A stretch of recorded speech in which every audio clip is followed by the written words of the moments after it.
Welcome to another journey we share together, where the evening softens and the mind begins to soften in the face of the ancient layers of wisdom that have been preserved and passed down through generations. Tonight, we will go into the depths of the quiet insights that Buddhist masters have used to calm the inside, so that weary hearts find rest, not in sleep, but in opening from within. As you drop into this space, notice where you are sitting, how time is passing around you, and what corner of the world you are listening from, because even that is part of the path that is unfolding. I'm going to tell you a special collection of Zen stories, stories that seem simple, but each one is a door to deep silence, to spiritual freedom, to the peace that the modern mind has long lost or remembered only for a moment, like the wind passing through a lake. Each story carries a teaching that can completely change the way you deal with uncertainty, with the waves of tension, with the endless chain of thoughts, with the mind that is always restless and running forward faster than your own life. These are not just stories to lull you to sleep or kill time. They are preserved through the generations because they contain lessons that the former understood well, but the latter often forgot. That peace does not come from changing the world around us, but from the way we see it. Zen Master Thich Nhat Hanh reminds us, the past has passed, the future has not yet come. There is only one moment for you to live, and that is the present moment. As you listen to these words, you may see something small but powerful happening. The inner tension begins to leave you like a tired guest getting up to check out. The noise of the train of thought begins to subside, and you feel yourself gradually shifting into a state of silent and calm understanding. So right now, let your body settle in a little deeper.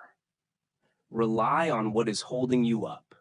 Take a deep breath, then exhale. And in that breath, know that you are about to hear the teachings that have been waiting for you for a long time.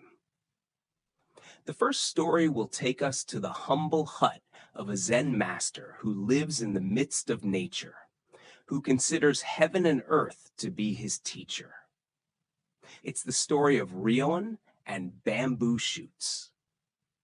At the soft foothills of Mount Kugami, where rows of ancient pines line the path and the cherry trees bloom like pink clouds every spring, there is a small thatched hut, no bigger than a solitary room, where Zen Master Rion has lived for decades. He chose a life of poverty voluntarily and joyfully, because his wealth lies in the change of seasons of heaven and earth, in the sound of birds at the beginning of the day, in the silent lessons that can only be heard when people are alone with nature. His days flowed like a clear stream, not in a hurry, without holding on, full of meditation, poetry, and long walking journeys through the vast mountain forest. He loved every breath of nature around him. One day he sat for hours just watching the clouds drift across the sky, realizing that everything was impermanent and was in the process of being transformed. In the morning, the sound of birds calling each other on the foliage made him feel like listening to a wordless prayer. For him, every falling leaf, every gurgling water, every little bug is a manifestation of Buddha nature, neither lacking nor excessive. Then one spring morning, as the scent of cherry blossoms filled the air, Rion noticed something strange. A young, green bamboo shoot was rising in the middle of the wooden floor of the hut, creeping through the boards as if the soil wanted to send a signal to him. He watched it every day, saw it grow taller and taller, saw the pale green bamboo shoot stem grow with a gentle determination that only bamboo can have. It swayed gently in the wind like a breathing being, carrying the energy of the whole spring. A few weeks later, a visitor came to his hut. It was a merchant in the village who came to ask for advice on business. But when he saw the bamboo shoots, now knee-high, growing in the middle of the house, he was so frightened that he couldn't say a word for a few seconds. Then he hurriedly shouted, his voice full of worry, "Master Rion, you must cut down this bamboo shoot immediately and fix the floor. If it was bigger, it would destroy the entire hut. His roots will spread, his wood will warp, and soon he will have no shelter." Rion looked up from the meditation mat, where he was sitting next to the bamboo shoot, as if it were a companion. He gently put his hand on the bamboo shoot trunk, his face radiant with innocent joy. He smiled, as gentle as the morning sun, and then shook his head slowly. "No, we have the privilege of witnessing a bamboo shoot growing right next to us, sharing this tiny space with a magical expression of vitality. I'd rather move the hut than disturb this miracle." The merchant opened his eyes, unable to understand. "But your house, your possessions, practical things." Rion laughed lightly like a wind chime. "What is this hut compared to the lesson that is going on in front of me? Bamboo shoots don't grow here because I allow them. It grows because of the same power that created the stars, causing the season to change leaves. Who am I to interfere with that perfect flow?" Throughout the growing season, Rion continues to live as if bamboo shoots are a close friend. He cooks on one side, sleeps on the other, meditating opposite it like an altar. Every morning, he patted the bamboo shoot stem to greet the new day. In the evening, he sat next to him and listened to the very soft sound it made as it grew a little louder each day. And when winter came, knowing that it was time to leave this place, he packed up a few things, gently left the hut, leaving the whole space as a humble gift to nature and to bamboo shoots. The Buddha once said that if you really love yourself, you won't harm yourself with anger, hatred, or negative thoughts. This ancient teaching reveals a profound truth about acceptance and the art of letting go of life. Rion's reaction to bamboo shoots shows us the difference between resisting reality and being in tune with it, between seeing obstacles and seeing opportunities to understand ourselves more deeply. Why do we struggle so intensely when something unexpected disturbs our carefully arranged lives? Zen Buddhism says that because we are so attached to the idea of control and the illusion that we own everything, we believe that we must control every detail of our lives, that our plans and preferences are more important than the profound wisdom of existence itself. Think about how many bamboo shoots you encounter in a day, an unexpected delay, a conversation that lasts longer than expected, an unexpected change that forces us to adapt. Our familiar reaction is, fix it, cut it off, restore everything to normal as quickly as possible. But what if we, like Rion, see those interruptions not as a nuisance, but as a lesson? What if things that seem to threaten the order in our lives actually open us up to a more flexible, less compulsive lifestyle? In Zen, we practice what is called spiritual abode, which means knowing when to act and when to let life rearrange things for us. The bamboo shoots in the hut are the image of all the unexpected elements in life. A child who needs us when we are busy, an illness that forces us to slow down, a change in relationships that makes us look back at ourselves, a career opportunity that opens up by chance. All of these are gifts that we cannot contemplate or buy. Zen master Suzuki Roshi once said, "In the mind of a beginner, there are countless possibilities, but in the mind of an expert, there are very few." Rion keeps a beginner's mind. He chooses to be surprised instead of worried, curious instead of trying to control.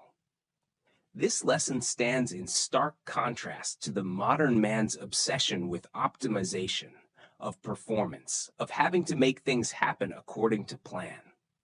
We are taught that every deviation is a problem, that every surprise is an obstacle.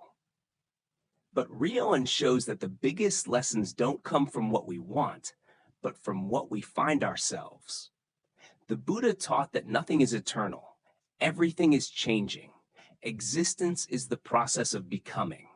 When we understand that, we begin to be more gentle with everything we are clinging to: identity, circumstances, knowledge.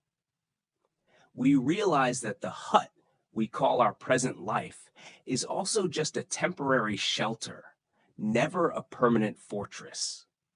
And when we really see this, we enter into a freedom that we have always sought but never realized is already within us. Tonight, as you look back at the areas of your life where unexpected changes are quietly sprouting up like sprouts sprouting through the wood of a carefully planned hut, you may wonder if you can open up a small space for Rion's perspective. Just one breath is fine. Instead of immediately resorting to familiar reactions, resist, correct, rearrange, you can stop and ask yourself, what is this bamboo shoot teaching us? Because as the Buddha once taught, the wise find joy in the truth and live in peace with that very truth.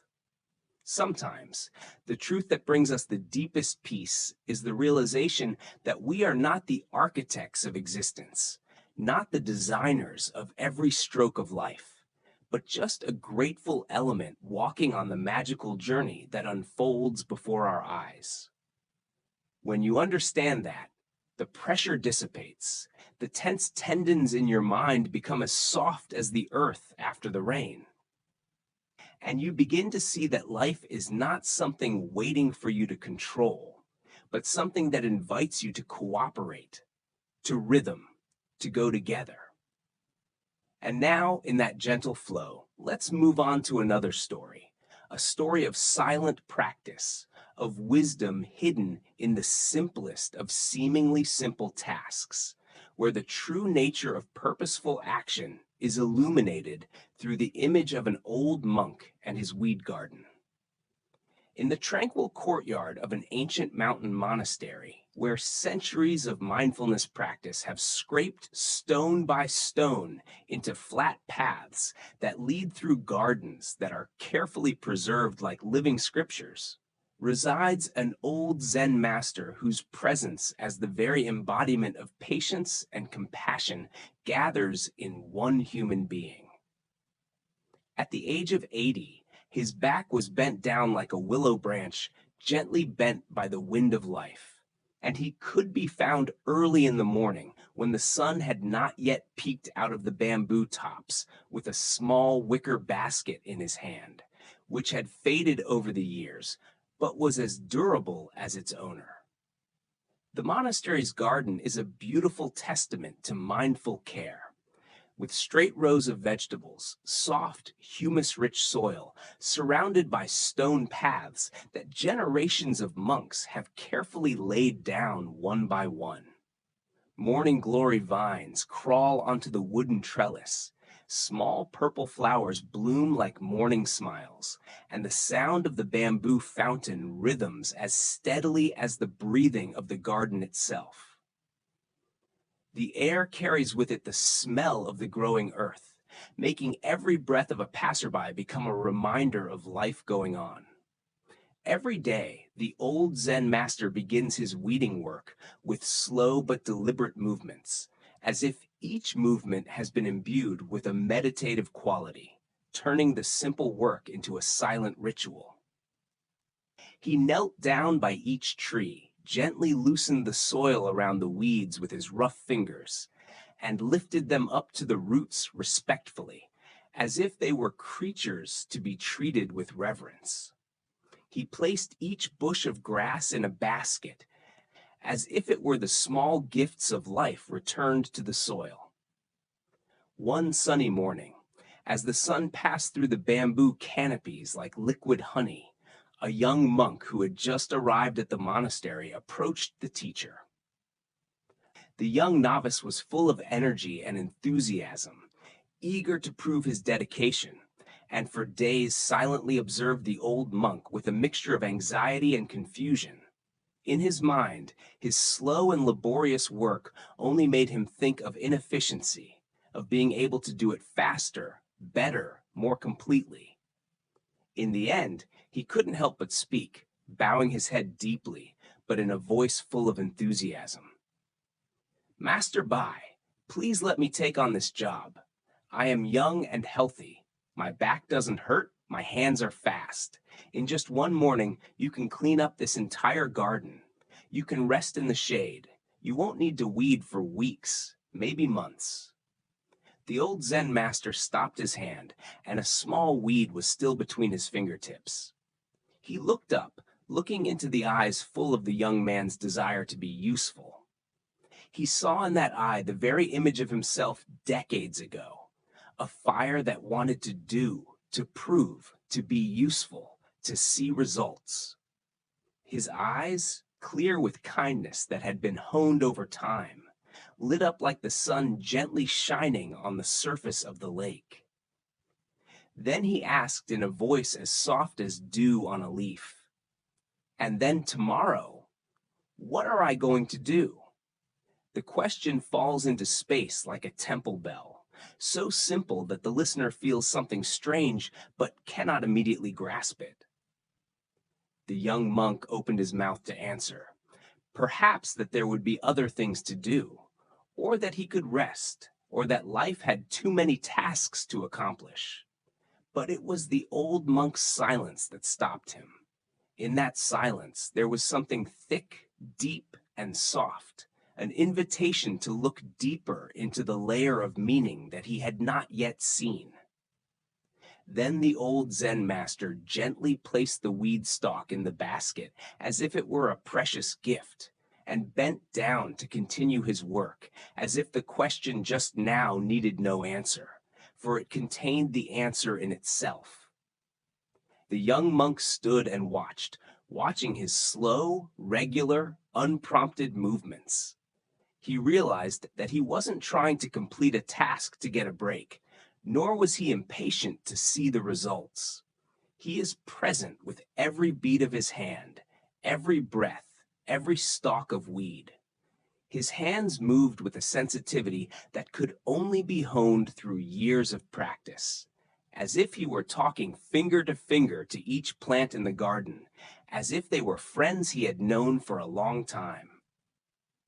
Gradually, the young monk's understanding began to have a small crack, and from that crack, light entered. He realized that the purpose of weeding was not to achieve a clean garden.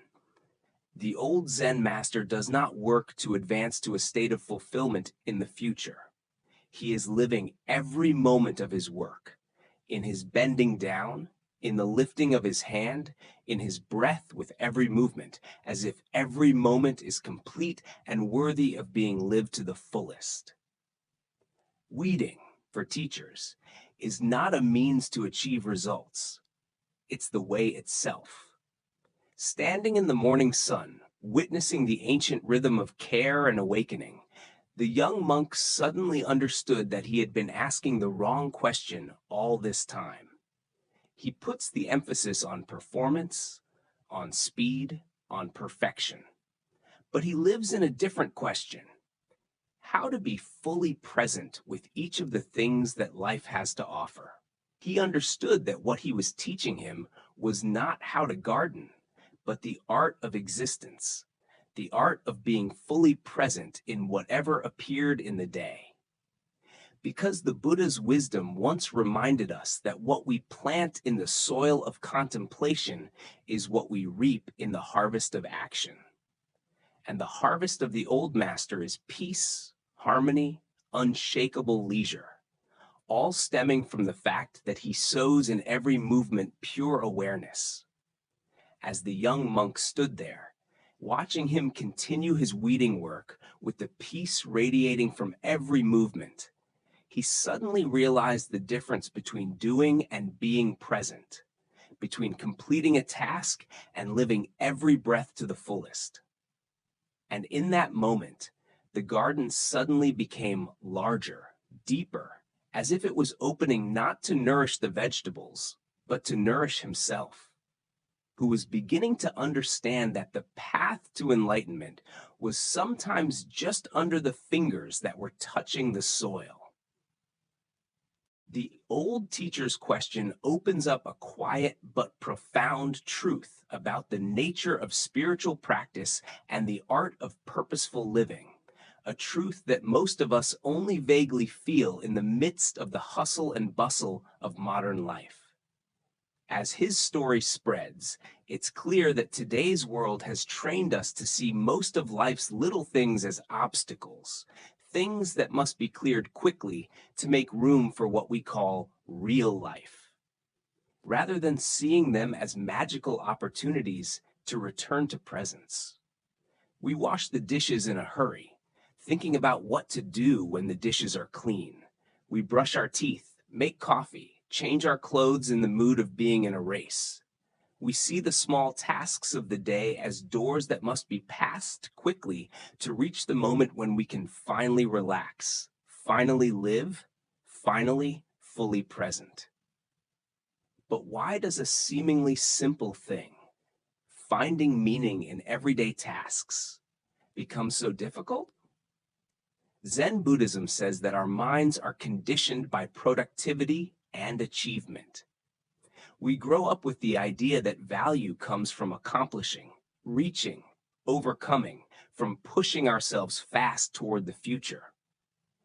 At that time, the present moment is turned into a temporary passage, an insignificant stepping stone.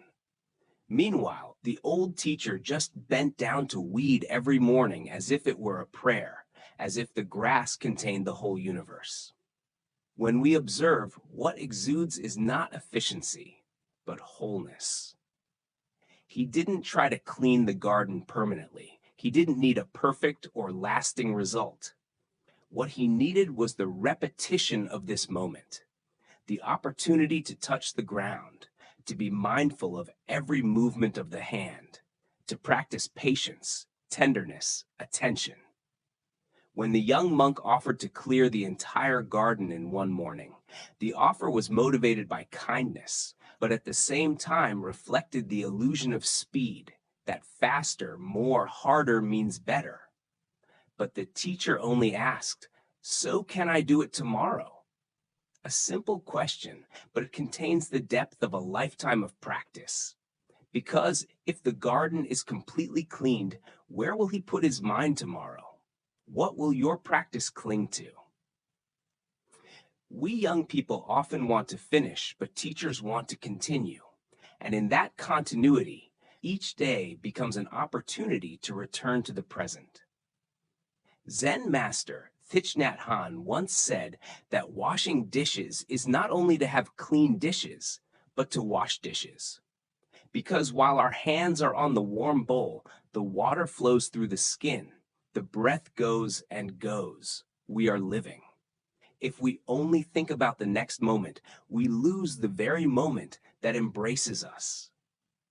Like the old master, in every small movement of pulling the grass out of the ground, he is not trying to look to the future, but is living fully with the present. That practice challenges our assumption that efficiency is synonymous with wisdom. In fact, wisdom lies in seeing the divine in the most ordinary.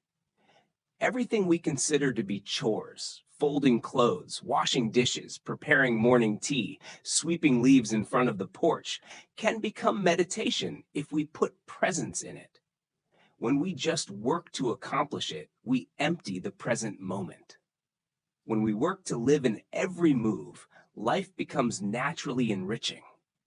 The contrast between the young monk and the old teacher also reveals something about the sustainability of spiritual life.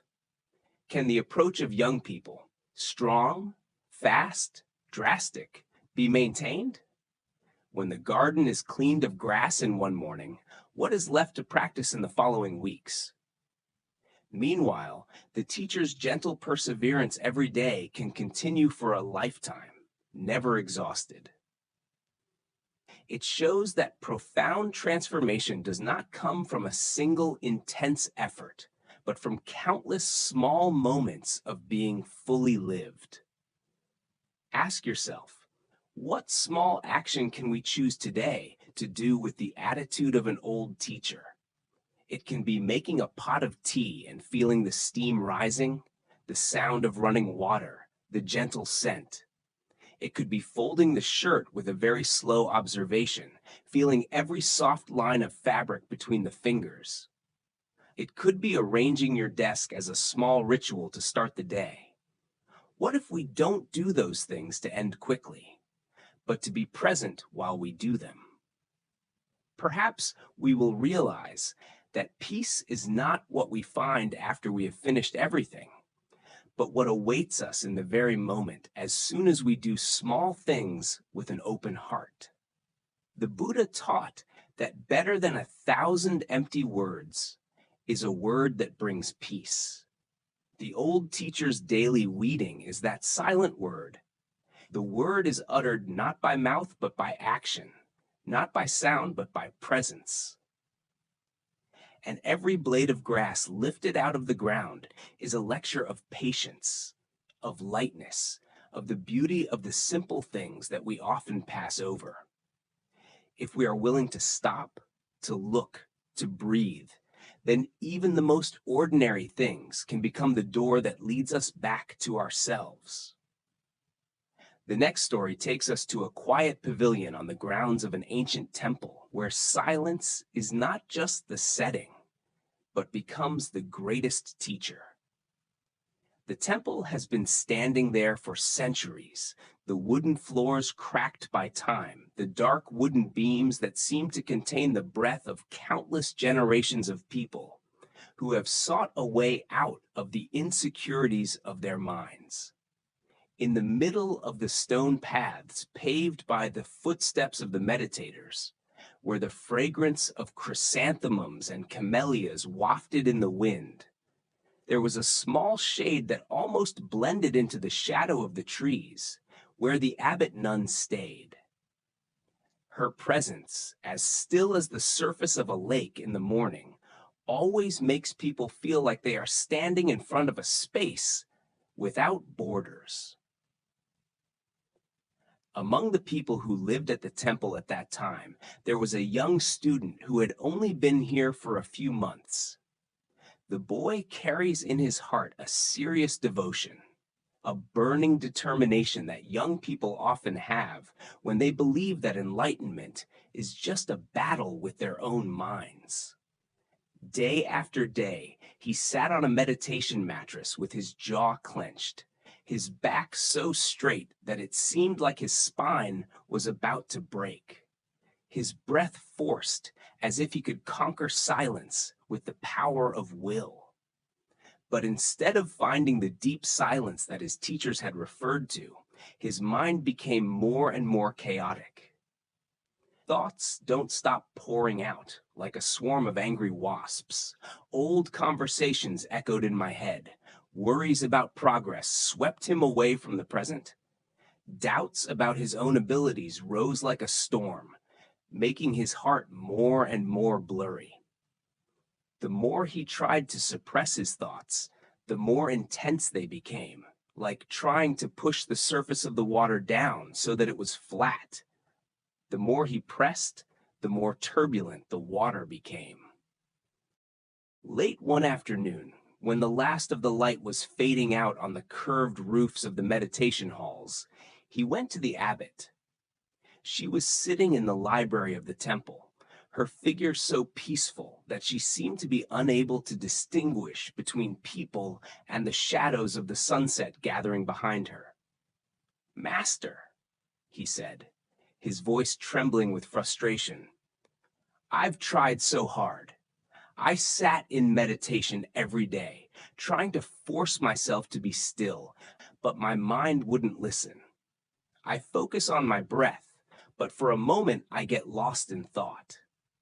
When I look for silence, I only hear more noise. How can you achieve peace if your mind is constantly resisting like that?" She looked at him with non-judgmental eyes, only the compassion of someone who had seen that struggle repeat itself for generations. Without saying a word, the abbot stood up and gently motioned for him to follow. They passed through the dark corridors, through the meditation rooms where several other practitioners were sitting motionless like statues, through the altars where the butter lamps flickered like breathing stars. Finally, they entered a small outdoor pavilion overlooking the temple's tranquil garden. The pavilion only has a curved tiled roof, 4 wooden columns, and a few cushions placed on tatami mats. In the distance are ancient pine trees standing silently by the gravel garden, scattered in delicate patterns. As they sat down, the first raindrops began to fall, very lightly, almost a whisper of the sky. Soon the rain became regular, and the soft popping sounds echoed on the tile roof, mingling with the sound of leaves shaking and the sound of the earth absorbing water. At first, the boy sat uneasy. His mind keeps racing. Why are we sitting here? What does this lesson mean? When do we go back to the meditation hall? Is this a test? But then, almost imperceptibly, the sound of rain began to seep into him. The rain did not fall quickly, not slowly, it just fell as it was. Every drop, every beat, formed a continuous stream of sound that was wider than any thought in his head. Between the different sounds of falling, the sound of rain touching leaves, stones, wood, tiled roofs, his mind began to open. The rain didn't require him to concentrate. It doesn't require him to make an effort. It just happens. You don't need to do anything. And it is in this inaction that a small silence appears in the heart. Thoughts still came, but now they were no longer completely occupied. They float horizontally like light breezes. They're there, but they're no longer so important. They are like stories echoing from afar, audible, but no longer compelled to pay attention. His body slowly relaxed. His shoulders fell. His breathing became deep and natural, no longer as urgent as before. For the first time in months, he felt the peace he longed for, not the sense of triumph that overcame his mind, but the stillness that lay beneath it. The rain did not teach him to be silent. It just reminded him that silence was always there, just as the sky was still behind the clouds. When the mind stops trying, stops fighting, stops suppressing, then the space naturally opens. He sat there in the small booth, not knowing how much time had passed. The rain is still falling, regular, patient, simple. And in the sound of the rain, he understood for the first time that silence is not a reward for effort, but something that arises when the effort dissipates. The abbot looked at him for a moment, noticing the change in his gaze. No need for lengthy lectures, no exhortation or analysis. She spoke quietly, as if saying the most obvious thing. You don't need to calm your mind. You just need to let it be it. Just like that rain, it falls on its own, stops itself, transforms itself according to its very nature. And in that gentle sound of heaven and earth, he understood that peace is not a battle to be won, but a place to return to, a place that we can only enter when we stop trying to enter it. When the rain finally began to subside, from the steady strips of falling to just a few small spores on the tile roof, a special silence gradually spread out, a silence that was not empty but full, not lacking but complete, as if the sky itself was holding its breath. At that moment, the abbot turned to her student, her smile as light as the thin moonlight, and she uttered her first words since they sat in the booth. "Did you hear?" she asked, her voice less than a whisper, but ringing in the boy's mind like a bell. He hesitated, feeling that she was asking about the silence his mind had just experienced after months of hopeless searching. "I hear? Silence?" he replied, almost begging that it was the right answer. But she shook her head. The tenderness in her eyes remained the same. "No," she said, "it's raining." Her answer fell into his mind like a single drop of water falling on the surface of the still lake, spreading out countless waves. Something in him is opened, not a new door, but the realization that the door has never been closed. The Buddha once said that thousands of candles can be lit from a single candle without diminishing the lifespan of the original candle. Happiness, as well as clarity, does not diminish when shared. And in that moment, the abbot handed him a candle that he didn't know he was carrying for a long time. This simple story, with only rain, silence, and a question, illuminates a profound teaching about the nature of our awareness and our relationship to the sound of existence, both external and internal. We often think that silence means no sound, that silence must be created by trying to silence all the noise of the mind. But the doctrine that the nun wants to convey goes far beyond that. True silence does not lie in the absence of sound, but in the ability to be open to receiving all sounds without being swept away by them. The student's struggle illustrates a common misconception about meditation. He came to believe that meditation is the victory of thought, the elimination of thoughts, the attainment of a state of perfect emptiness. He thought that his mind was a wild beast that needed to be subdued. But the more he tried to force it, the more his mind trembled harder. The more you try to be quiet, the more hysterical the inner noise becomes, like trying to calm the surface of the water by pressing down hard, only causing the waves to surge even more. Zen Buddhism has long shown that the root of this inner battle lies in man's attachment to control. We approach meditation as approaching a task, accomplishment, repair, achievement. We seek stillness as an object, an achievement, a victory. But awareness is not something that can be held, not earth that can be dug, not a room that can be cleaned.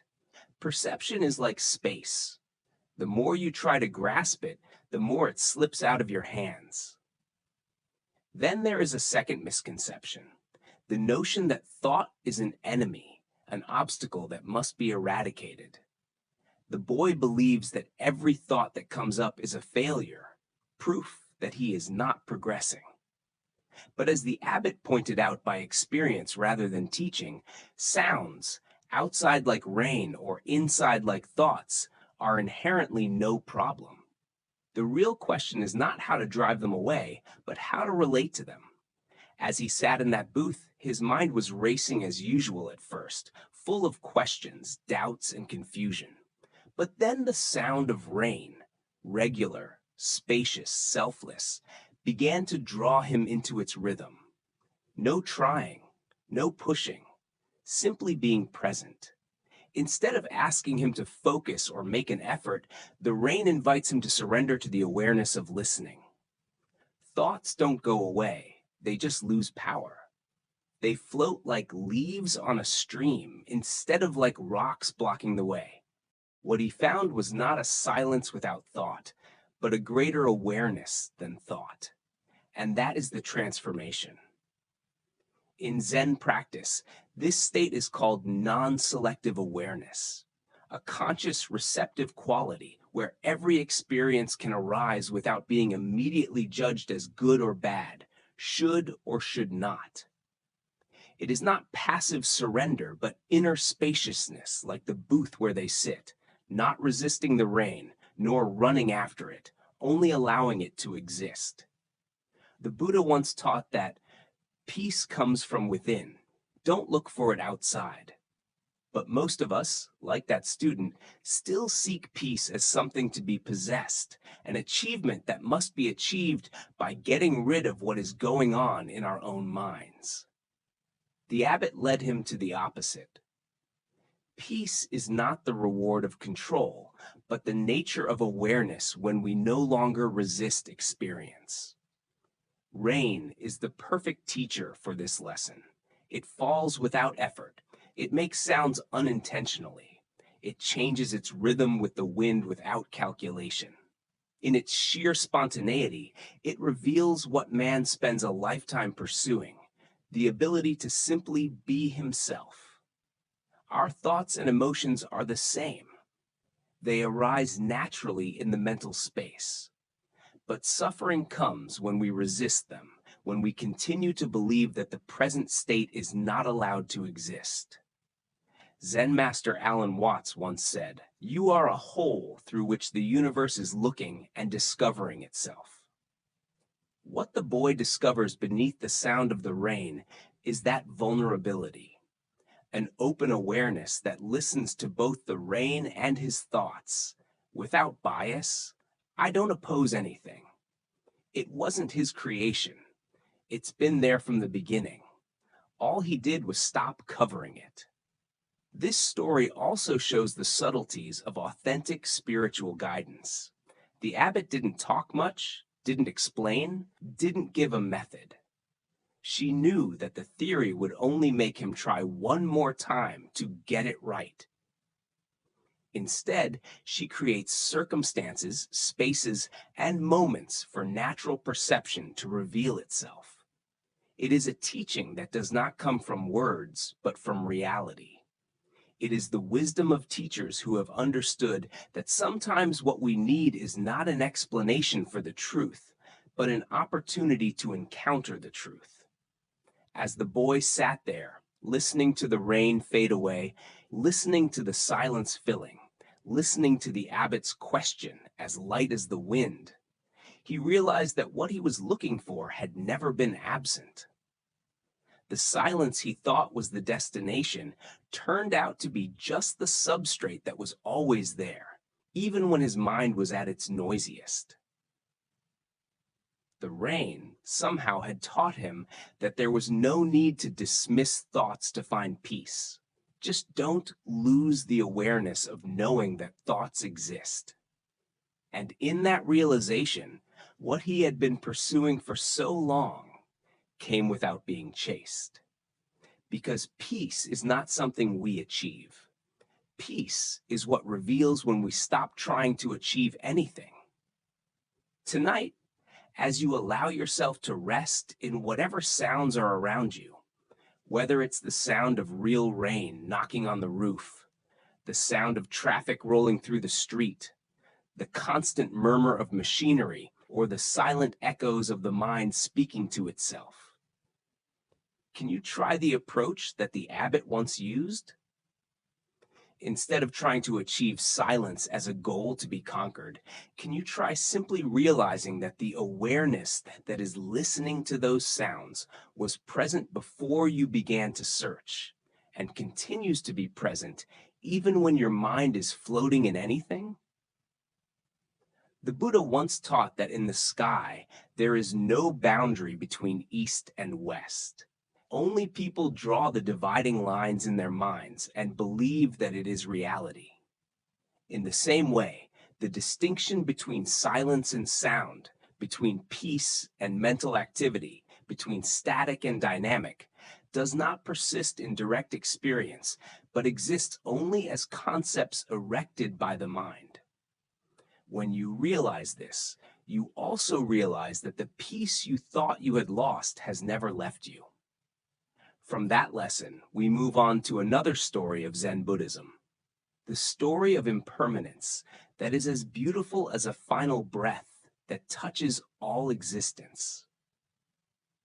On a high mountain where the morning mist wraps around ancient pine trunks, in a quiet monastery where the pagoda bells ring every afternoon like a blessing, living a Zen master whose mere mention of name makes people think of compassion and tireless wisdom. Zen Master Hoshin. For more than 40 years, he has led many students through their mistakes and sufferings, brought them back to their own clarity, and his presence has become a part of the monastery, like the rough stone walls or the meticulously tended gardens, so familiar that it never seems to disappear. But now, in the last days of that long and dedicated life, Hoshin lies on a simple mat in a small room, surrounded by disciples who have received from him not only a teacher, but a living example of the compassion they try to emulate. The room was so quiet that each person's breath seemed to blend with the teacher's fragile breath. Silent sadness filled their hearts, but the stillness emanated from Hoshin himself, a stillness not of silence, but of fullness. Some of the disciples sat in meditative postures, others knelt near the mat, and above all their faces was a deep gratitude to the teacher who patiently guided them through their own stumbles, who accepted each of their mistakes with wisdom and undying compassion. The afternoon light pierced through the shoji paper, drawing shadows that moved as gently as the breathing of the room, and the disciples sensed what they knew was coming, but were never ready to face. Their teacher, whom they thought was as solid as a mountain, was about to leave them. The lesson of impermanence that he has always emphasized for a long time is being shown right in front of their eyes. No longer a concept, but a truth that is unfolding moment by moment. One of the elderly monks, his voice choked up and tears streaming down his face, leaned close to his teacher and said, "Master, you are about to leave us, and our hearts are heavy. We have been greatly blessed to study with him, to sit with him, to receive his teachings. Now, as you prepare to leave this world, give us the last teaching. What truth do you want to pass on to us in these precious moments? What wisdom will help us to keep walking when we no longer have Master to guide us?" All the remaining disciples leaned towards him despite the pain that was grasping their hearts, expecting a final gift, hoping that he would give them some sublime answer, a jewel of wisdom on their behalf to pass through the following years. Throughout the day, Hoshin's breathing had been weak and interrupted, but when he heard the request, he slowly opened his eyes. It was still the eyes that once sparkled with gentle humor when teaching the Dharma, once full of compassion when they gave him their fears, once radiant when they made a breakthrough in the path of practice. Now those eyes are still bright, but a soft, smooth light, transcending the boundary of life and death. He looked at each dear face with a wordless love. "Children," he whispered, his voice as thin as silk. Every word he uttered was like carrying the last of his breath. "Come closer to me." The disciples approached, gathering in an intimate circle around him, some placing their hands on his blanket, as if to hold the last of his warmth in the palm of his hand. The room was so quiet that it seemed as if the entire monastery was holding its breath. The disciples sat huddled around their teacher, a circle of love, gratitude, and grief, trying to grasp every last movement, each breath that faded, every fragile pulse of life that drifted away from that old but brilliant intellectual body. Some people put trembling hands on the teacher's blanket as if hoping to infuse some warmth, some strength, some life to hold him with them longer.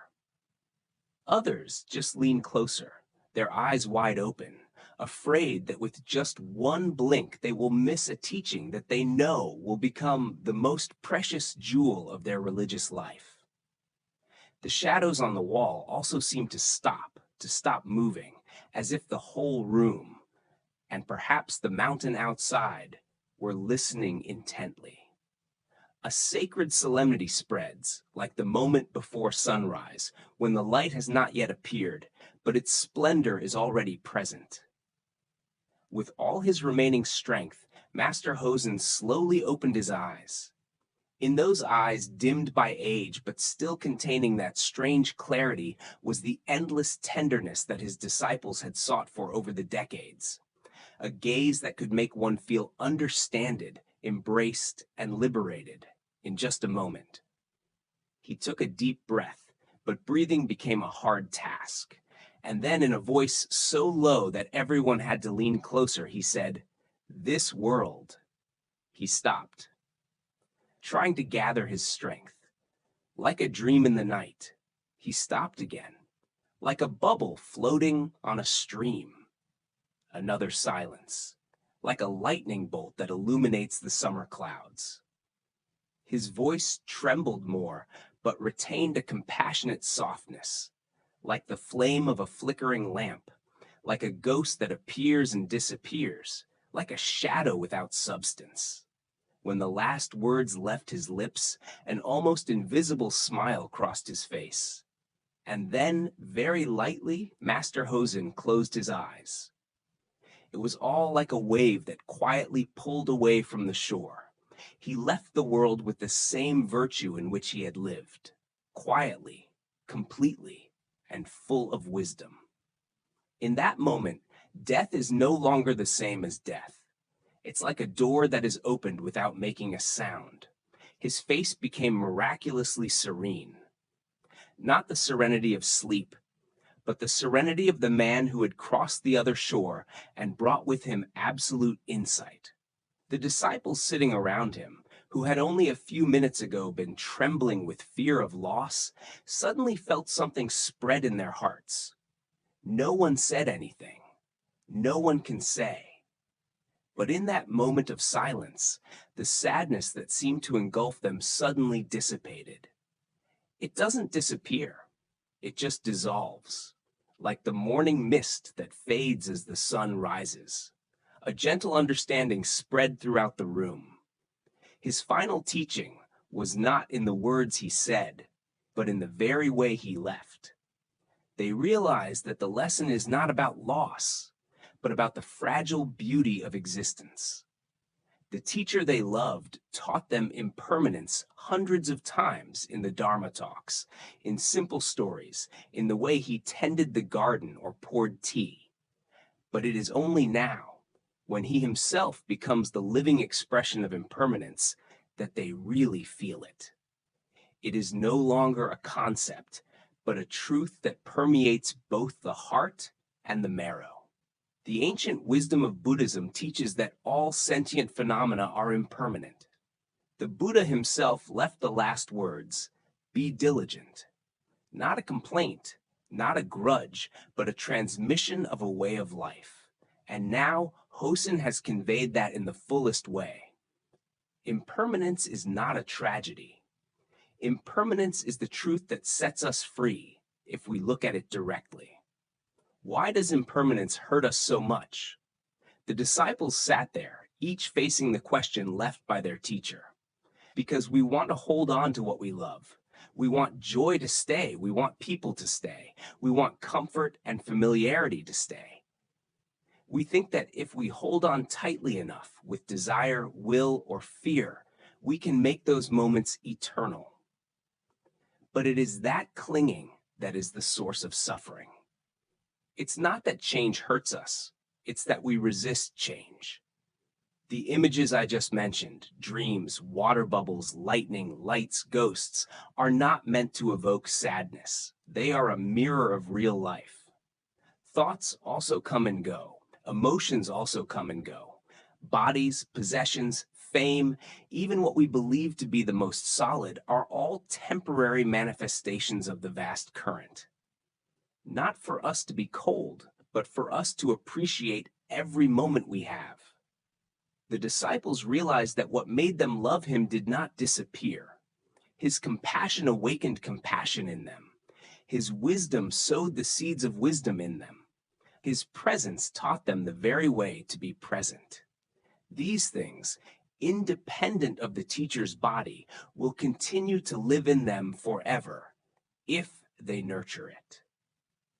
That evening, as a gentle breeze shook the wind chimes on the porch, each disciple began to reflect on the things they had loved in their lives.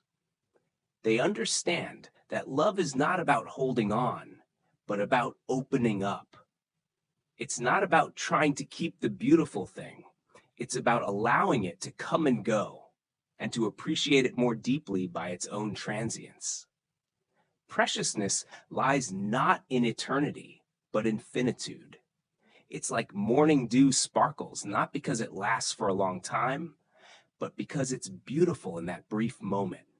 They understand that every person, every experience, every look, every morning, every sadness, every joy is a unique opportunity, and that no moment should be missed.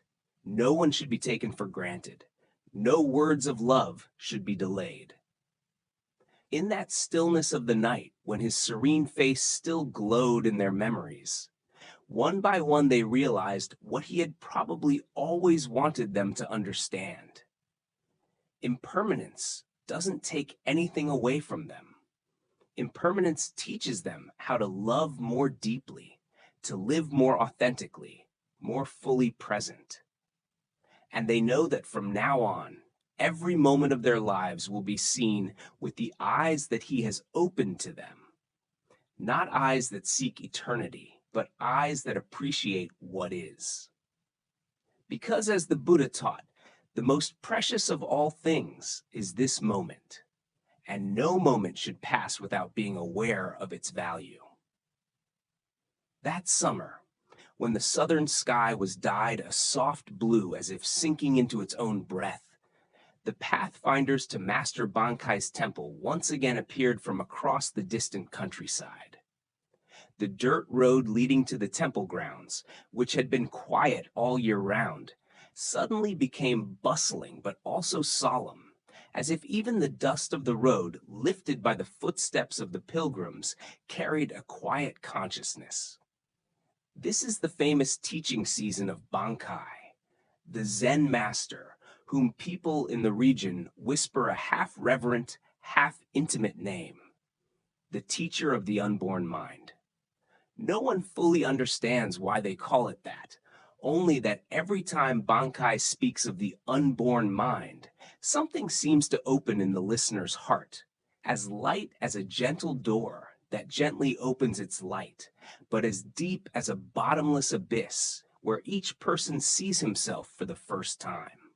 The temple grounds were large, but in those days they became smaller, as if the space itself had shrunk to make room for brown-robed monks from various monasteries, for simple laymen from neighboring villages, for merchants who stopped after being tired of trading trips, and even for scholars who are passionate about debating, wanting to see what made Bankai's name go beyond the borders of denominations.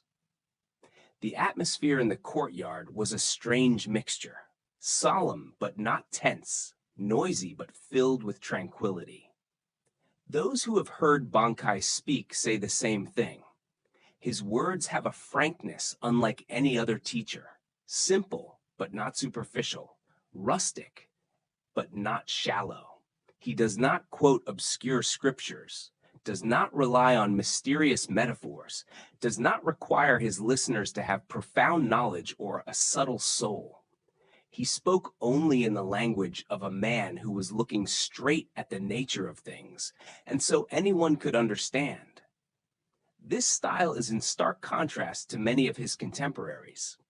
If others like to contract to the disciple paradoxical works such as the clap of a hand or the hybrid before the birth of the parents, Bankai quietly points to what he calls natural cognition, the knowledge that precedes all thoughts, before every emotion, before every interpretation that people impose on the world.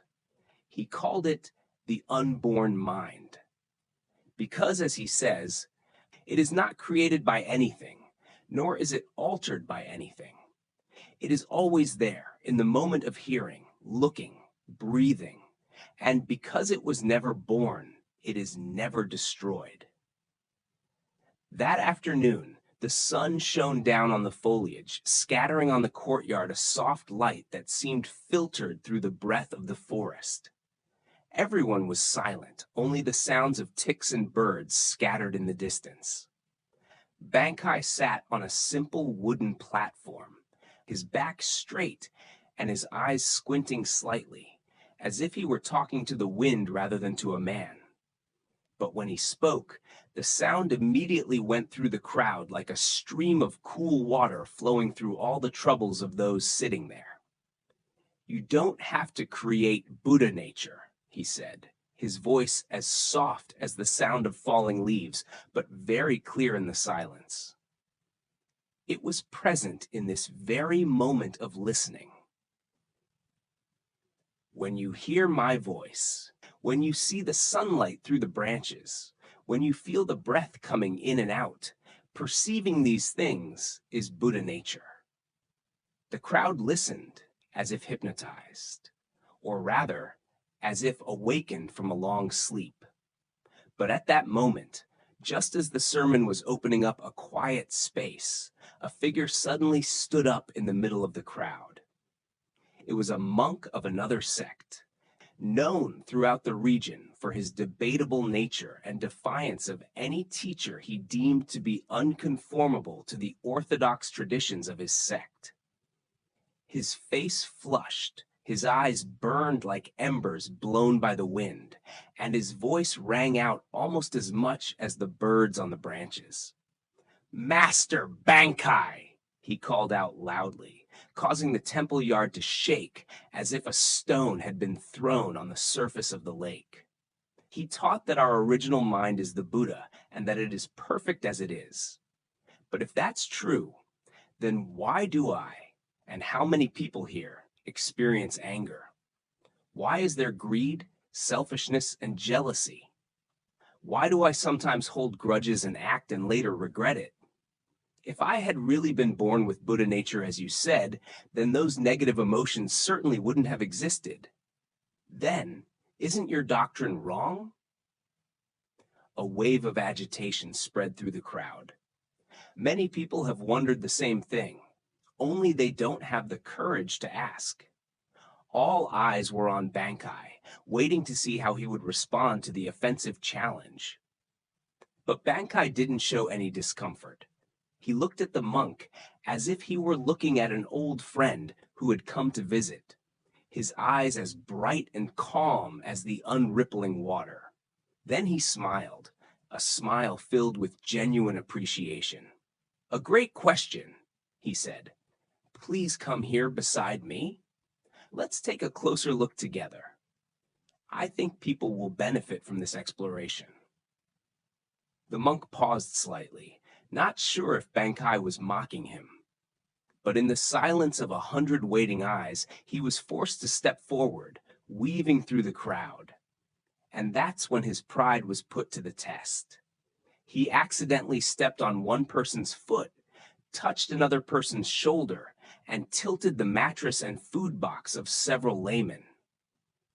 There was a whisper, a few unpleasant eyes, a few sighs. Each time he apologized, his voice became more tense. With each step he took, his face grew redder, not just from the heat, but from shame. He clearly felt hundreds of eyes watching his every clumsy movement. Every little bit of discomfort, every drop of sweat, every moment of embarrassment became a fire that made the frustration inherent in his heart flare up and then choke in confusion. While he wandered with difficulty, Bankai continued to preach, as if there was nothing out of the ordinary in the temple grounds. "The perception of hearing my voice is not trying to understand anything," he said, as the monk managed to make his way through the crowd. "It's simply receiving. He knows the difference between the sound of our voice and the sound of a bird, between the sun and the shade. It has no effort, no opposition, no fear. It's just present." Finally, the monk reached the front, His robe was messy, his breathing was heavy, and his face was red and hot as if it had been smoked under the sun. His initial anger was now mixed with shame and fatigue, forming a mixed feeling that he himself was hard to name. Bankai stopped, turned and smiled, just like when the priest stood up to challenge him. "Welcome," he said. "Now, please show me the anger you mentioned. Where is it?" The monk paused as if he had been struck in the chest by something invisible. He looked into his heart, trying to find the anger that had burned like fire just a few minutes ago. But now, no longer exists. It was like a bird perched on a branch, just taking off and flying away before he could catch it. He was tired, embarrassed, a little embarrassed, but the initial anger was untraceable. It's over," he said, his voice lowering. "I don't feel angry right now." Bankai's smile became even more gentle. "It's exciting," he said. "So the anger that you thought was a very big problem came and went. He came as a guest and then went again. But he who recognizes it is still here. So who is real, the guest or the host?" The monk opened his mouth to speak, but he was speechless. He stood there, for perhaps the first time in many years, without relying on reasoning, dogma, or argumentative stance. All of this suddenly became meaningless in the face of the simple truth that he had just experienced firsthand. Bankai continued, his voice like a small stream, flowing smoothly but deeply. "Anger, jealousy, selfishness, they are like clouds that drift through the sky. They can't do anything about the sky. They come and go, changing shape with the wind, but the sky is still the same. His awareness is the same, open, untainted, unlimited." The monk stood still, completely motionless. Then, very slowly, he bowed deeply, not as a ceremonial bow, but as if he had just heard something he had missed for years. Bankai raised his head to look at the crowd, his eyes still as soft as when he said the first sentence. "You are not punished for your anger," he said quietly. "You're punished by it. When you think you are it, when you think you're the cloud, not the sky." No one in the yard even dared to move. The sound of ticks also fades as if to listen. "We suffer," Bankai continued, "not because of emotions. Emotions are natural. We suffer because we identify with them. We say, 'I'm angry, I'm sad, I'm worried.' But it's not me. It's just anger is arising, sadness is present, anxiety is present. They come and go. They're just guests. But I forgot that I was the host." A gentle breeze passed, shaking the golden leaves on the ground. It seems that everyone feels that something in their hearts is also touched and slightly shaken. In meditation practice, Bankai says, we're not trying to get rid of emotions. We learn to see them as guests. When angry knocks on the door, you don't need to drive it away, but you also don't need to roll out the red carpet. Just know it's coming, and then it's going, like everything else. He looked at the monk, who was still bowing his head.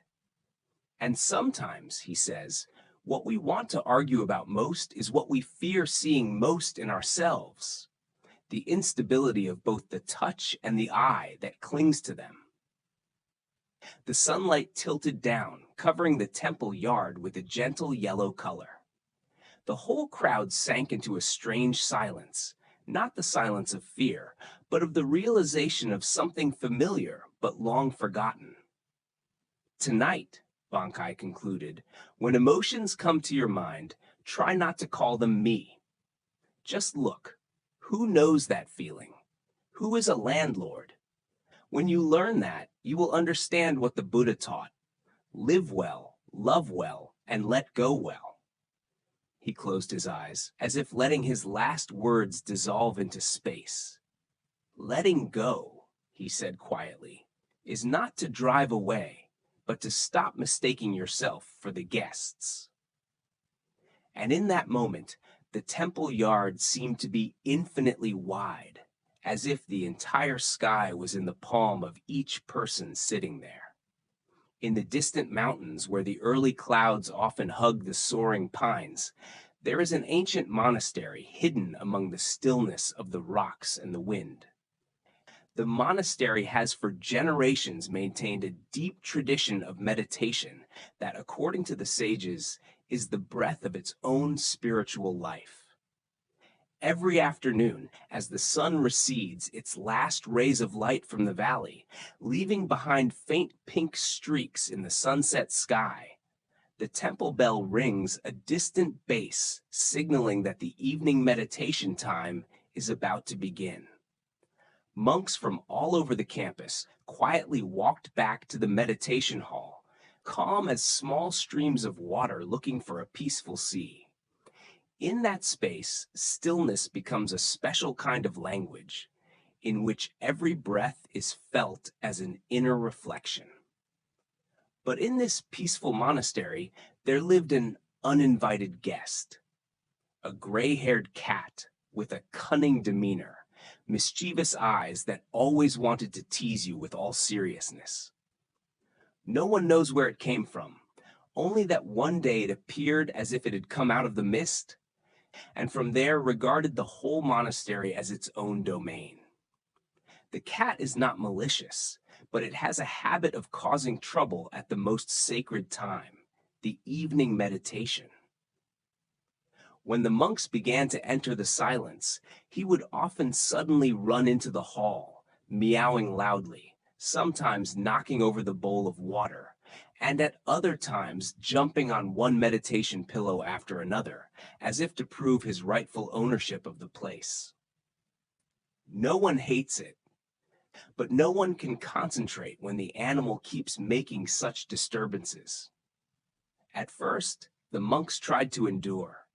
Some pretend to ignore it, hoping that the cat's voice will gradually disappear in the steadfastness of the mind.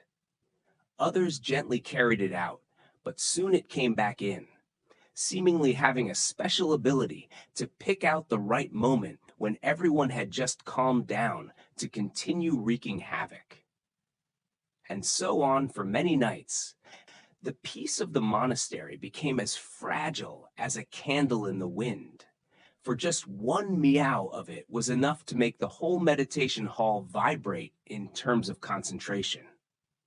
Eventually, the old abbot, who had led the monastery for decades, decided that it could not be allowed to continue.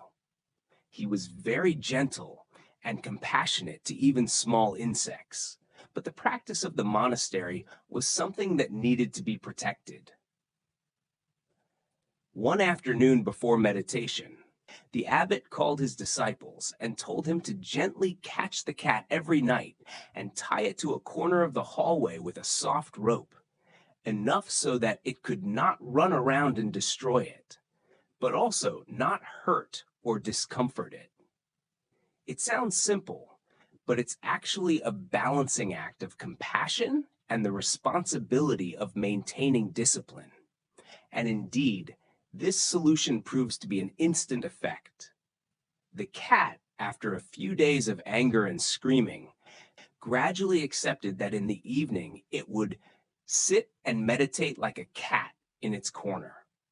It could still observe people, but it couldn't cause a disturbance anymore. The monks were relieved, and the meditation hall regained its original tranquility. Since then, tying the cat before meditation has become a natural part of the evening ritual, which is done regularly, such as ringing a bell or lighting incense. The following years passed in peace. Monastic life continues to follow the rhythm of the seasons, following the cycle of falling leaves and flying clouds. The cat grew old. The monks changed. Some died. Some just arrived. But the habit of tying cats to the corner of the hallway remains as an integral part of a proper meditation session. Then one day, the old abbot also died, leaving behind a legacy of practice that everyone revered. No one thought of changing anything he had set up, including tying up the cat every night. For the disciples, that action has become a symbol of correctness in practice, a part of the wisdom that the teacher has passed on. Sometime later, the old cat also died. Monks mourn it as a perennial companion.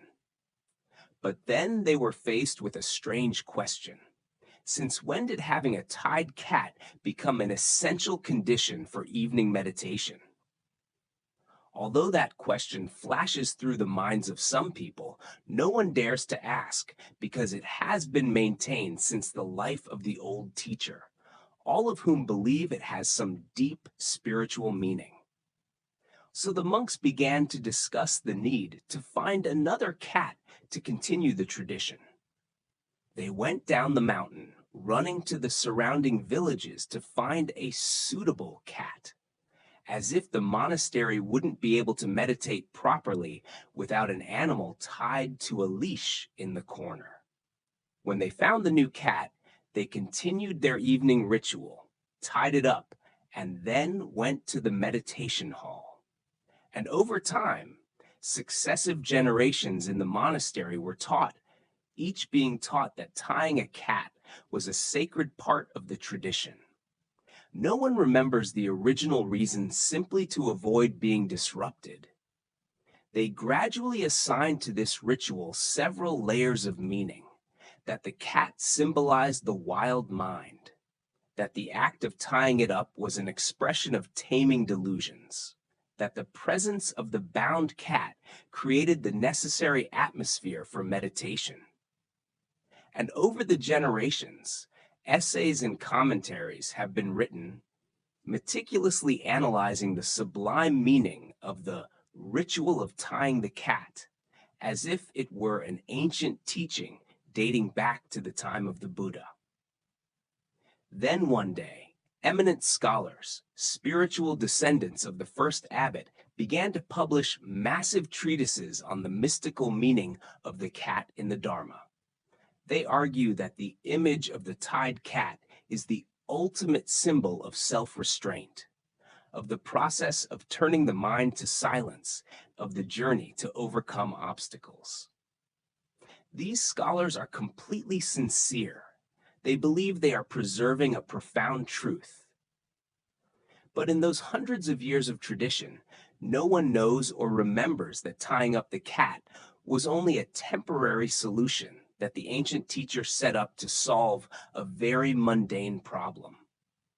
This story, in the spirit of Zen Buddhism, is a reminder that any form, however initially useful, can become meaningless ritual if reproduced blindly without reconsidering its purpose. As the Buddha taught, don't believe just because you've heard about it. Don't believe just because it's been passed down through generations. Observe, analyze, and test for yourself whether it is still relevant and if it is still beneficial. Wisdom does not lie in clinging to custom, but in the ability to see through form, to see its core spirit. In monastic life, what the monks are looking for is not the tied cat, but the stillness of meditation. That stillness is the moon. The cat is just a finger pointing the way. But over time, generations have stared at their fingers, forgetting that the moon is behind them. They have turned a situational measure into a sacred tradition, then into a doctrine.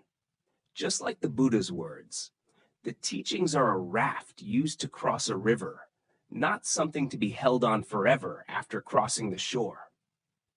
Also, in the life of each of us, how many habits, rules, and customs have become a kind of forced cat that lasts over the years, even though the original problem has disappeared? How many actions do we take just because it's the way people do it, without even thinking about whether it still has any meaning or benefit? How many traditions of the family, society, and collective are maintained for familiarity, not for intellect? Looking back on the story, the scary thing is not that the monks did anything wrong, but that they never asked themselves again. Tying up a cat only becomes absurd when one forgets the reason for its existence, when form is valued more than purpose. And that, according to Zen Buddhism, is the most subtle disease of the mind, clinging to what is familiar, rather than being alert to the ever-changing reality. The story of the monastic cat reminds us that spiritual maturity and maturity in ordinary life always requires awareness to look back at one's own actions. When we realize that something no longer serves its original purpose, we need the courage to let go of it, no matter how long it has existed. Tradition is only valuable when it helps us live better. Otherwise, it's just a layer of dust sticking to time.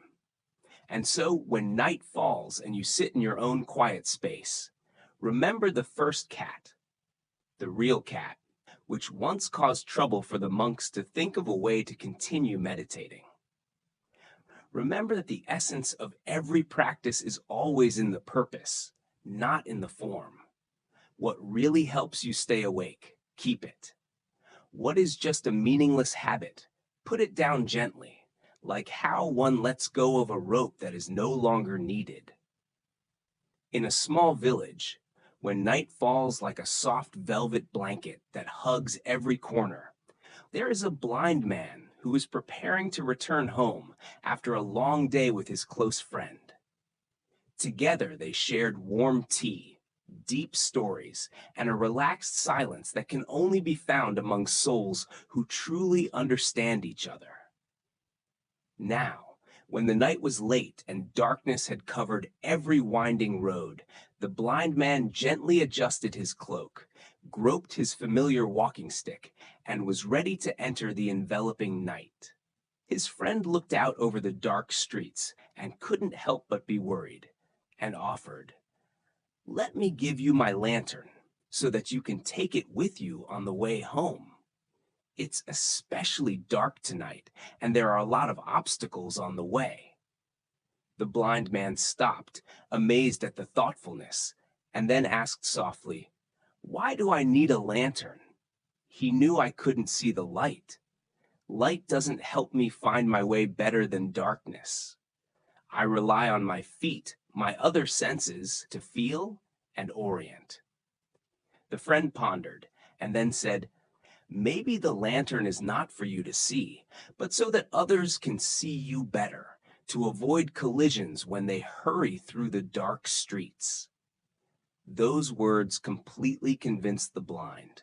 He understood that while he was used to the dark and knew how to walk, others were not, and could accidentally bump into him if he hadn't seen him in the night. He took the lantern with deep gratitude. The lantern is simple but delicate, made from delicate rice paper covered with thin bamboo strips. Inside is a small candle that is firmly fixed. His friend lit a candle, a warm golden flame spread, and a gentle light formed a shimmering circle that shone on the ground around the blind man's feet. Although he could not see the flames, the blind man felt a pleasant warmth and knew that from a distance, others would see this light and get out of his way. He walked into the night, the lantern gently swaying with each step, bringing safety and confidence to himself and other passers-by. But after only walking a few steps, suddenly a guest rushed straight at him, making a deafening collision that caused both of them to fall to the ground. The lantern also swayed violently, and the blind man almost lost his balance. Indignant, he stood up, adjusted his clothes, and shouted, "Why don't you watch where you're going? Don't you see this lantern? I wear it so that others don't collide with me." The guest was surprised, smiled at the lantern, and said softly, "My friend, why don't you light the candle? Your lantern is completely dark." The blind man touched the bamboo frame and found that the candle had been extinguished since leaving his friend's house. He had brought with him an empty lantern, an object nothing more and nothing less, offering no light to light the way for himself or others. The Buddha once said, "Thousands of candles can be lit from a single candle, and the lifespan of the candle will not be shortened." Happiness and wisdom, when shared, are never lost. The story of the blind man and the lantern is a profound demonstration of the difference between carrying a container of wisdom and truly possessing wisdom. Why do we often confuse the form of knowledge with its very nature? Zen Buddhism teaches that people are often bound to the outer symbols of insight. Books read, retreats undertaken, abstract concepts absorbed, while the fire of true awareness has never been lit within oneself. This state is very familiar to anyone who has ever walked the spiritual path. We can possess lanterns that are methods, theories, beliefs, or skills, mistakenly believing that they are the light that illuminates the way. But unless the candle of direct experience burns, we are still walking in the dark, believing that we have light. Ask yourself, is the spiritual or philosophical knowledge you have living wisdom, or is it just conceptual knowledge on paper? How many parts of it are just empty, unlit lanterns? This difference is only really revealed when we encounter the unexpected collisions of life, when circumstances test our knowledge and understanding with reality. In Zen practice, one distinguishes between knowing and knowing directly. You can read everything that's ever been written about the taste of apples, but until you actually take a bite, your knowledge is still secondary.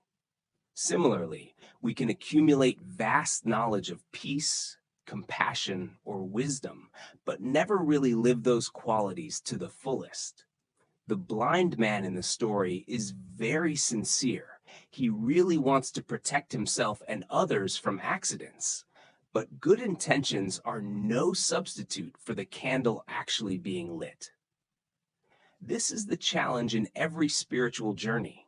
Not just the desire to become wise or to create an appearance of wisdom, but to cultivate and experience true wisdom directly.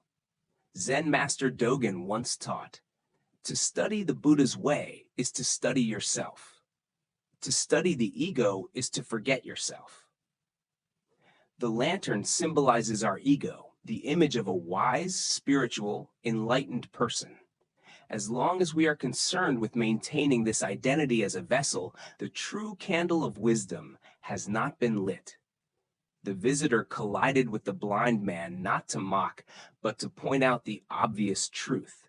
His candle was extinguished. Sometimes we need others to help us realize that we are carrying an unlit lantern, that we are relying on old knowledge and forgetting to take care of the flame of awareness in the present moment. Take a deep look at your own experience. When do you find yourself carrying an unlit lantern? It may be when you give advice that is not really at peace, when you talk about peace while your inner turmoil is still in turmoil, or when you appear to be an understanding person who is actually still in an internal struggle. It's not a moral failure, but just a reminder sign that it's time to relight the candle. The beauty of this lesson is knowing that discovering the dark lantern is not the end, but the beginning.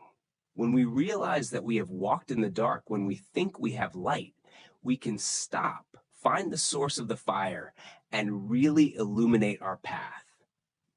The lantern is not useless. It only lacks the essential element of a lit candle. In our relationships, our work, and our spiritual journeys, we encounter this motivation many times.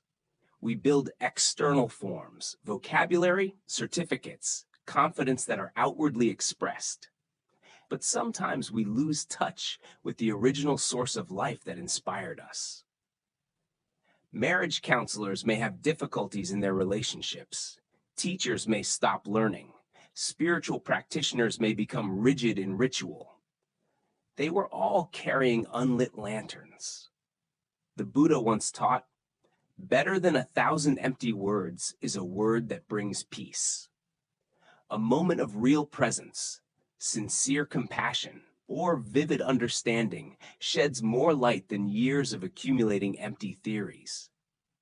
A candle, no matter how small, provides practical guidance that even the most empty lantern cannot. Practicing meditation constantly requires us to check if the candle in us is really burning. Do we speak from actual experience or just from memory?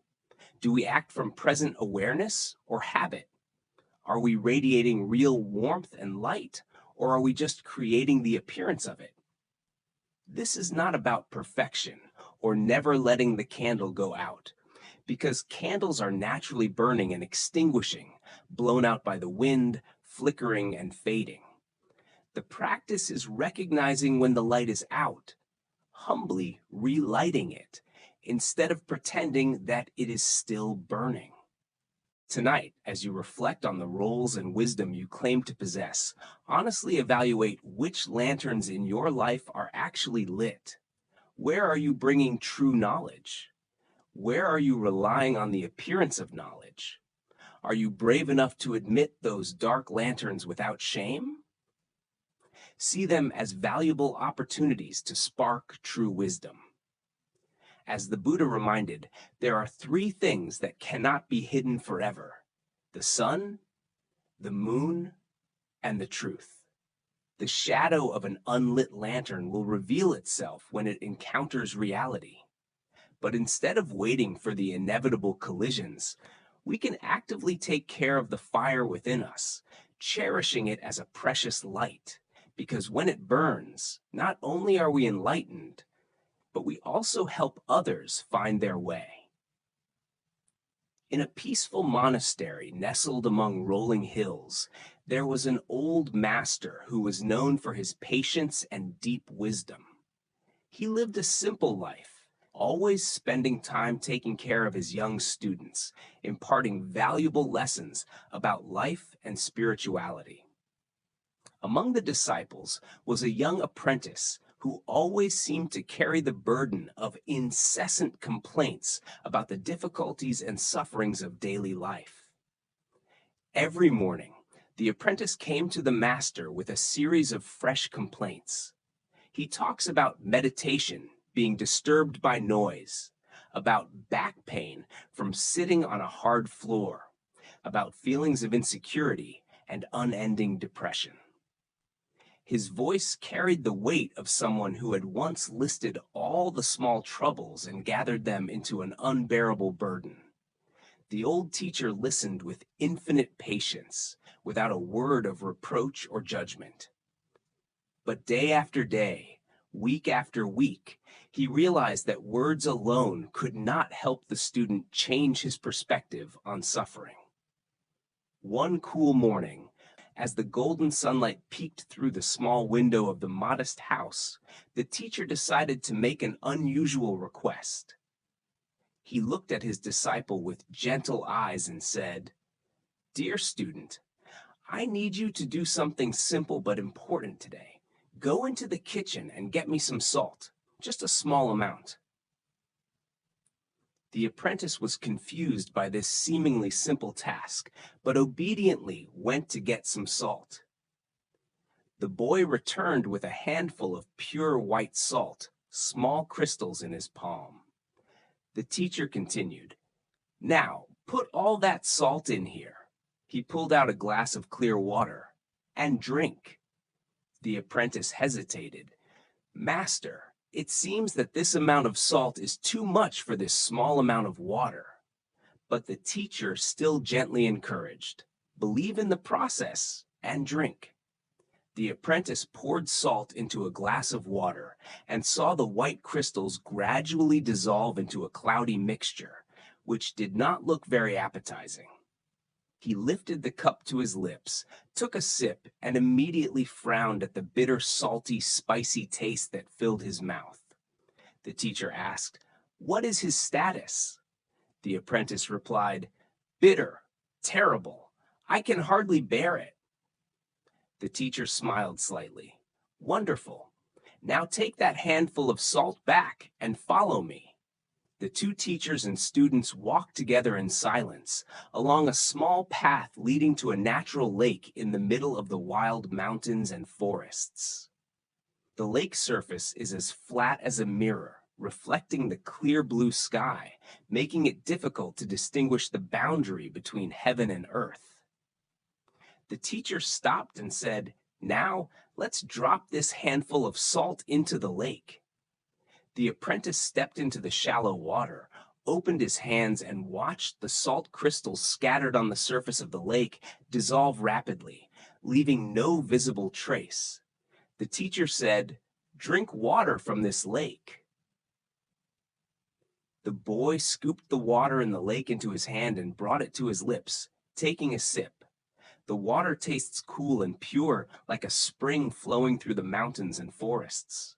The teacher then asked, "What is his status?" The apprentice replied, surprised, "Clean, fresh, and pure."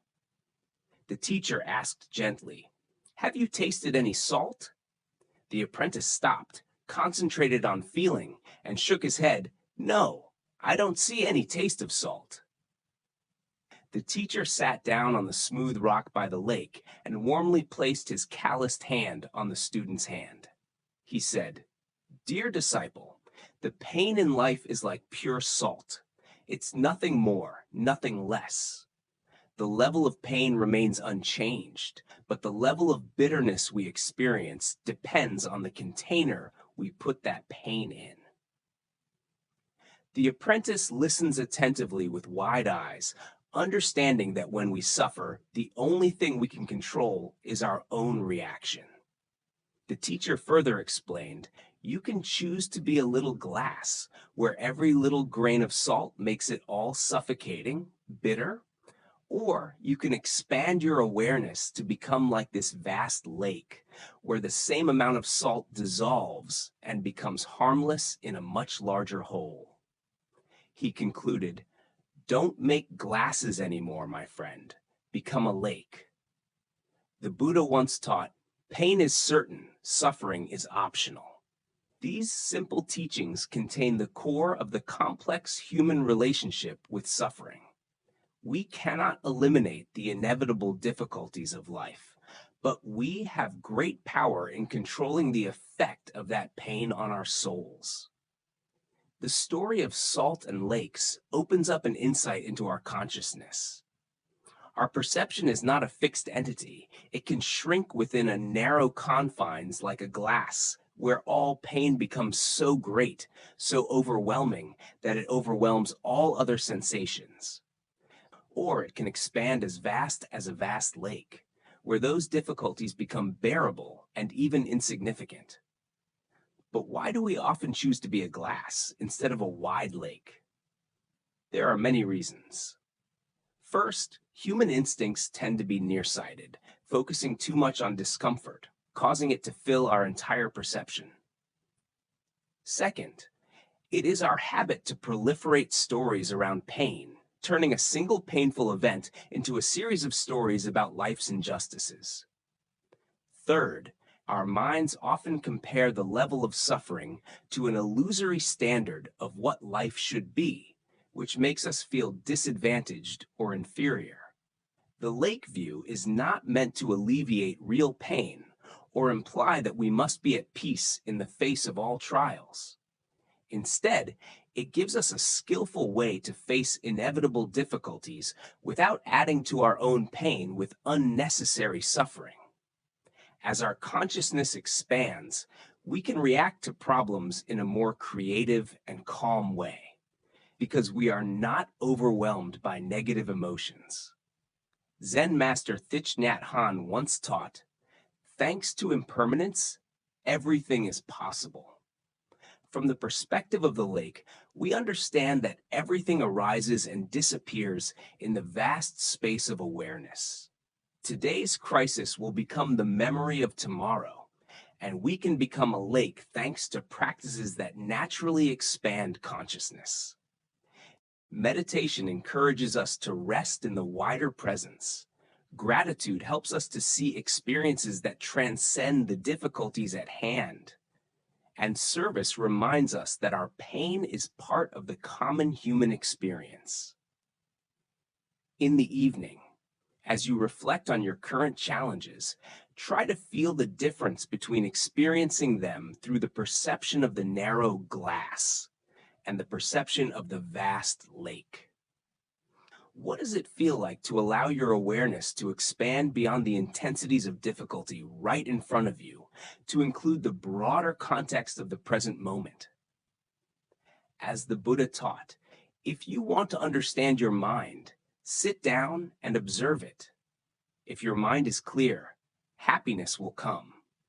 This clarity does not mean that there is no salt in the water, but rather the vastness of holding that salt skillfully and wisely. When we become a lake and not a glass, we discover that pain can become a gateway to deeper compassion and freedom. It is a miraculous transformation where what seems to be suffering, when contained in a broad awareness, becomes an opportunity for spiritual growth and self-liberation. In an ancient mountaintop monastery where the sixth patriarch of Zen Buddhism, Huineng, preached profound teachings, many students from all over China came to learn and understand the spiritual path that this teacher had mastered. One of the most prominent disciples was the young monk Shen Hui, renowned for his sharp intellect and ability to ask profound questions, challenging the limits of conventional wisdom. Unlike other students, Shen Hui not only seeks simple guidance, but always wants to delve into the true nature of enlightenment, curious about the mysteries behind realization in meditation. One quiet afternoon, as the golden sunlight shone through the monastery windows, and the soothing sounds of the monks during daily practice filled the space, Shen Hui saw the sixth patriarch sitting quietly in the main hall. The teacher's posture is completely still, his breathing is steady and natural, and his expression is serene but full of awareness as the vivid embodiment of meditation in the slightest movement. Seeing an opportunity, Shen Hui approached with a question that had been burning in his heart for a long time. The nature of awareness in the spiritual path is what makes him both curious and confused. He bowed respectfully and said, "Master, when you sit in meditation, do you see anything?" For Shen Hui, the question was very natural, a logical inquiry into how enlightenment works. He wondered if awakened consciousness was associated with some particular kind of seeing, whether meditation helped to open up mystical visions beyond ordinary perception, or was enlightened awareness really beyond the concept of seeing and not just sensory experience. He expected a thorough answer, but what he received was completely different from all expectations.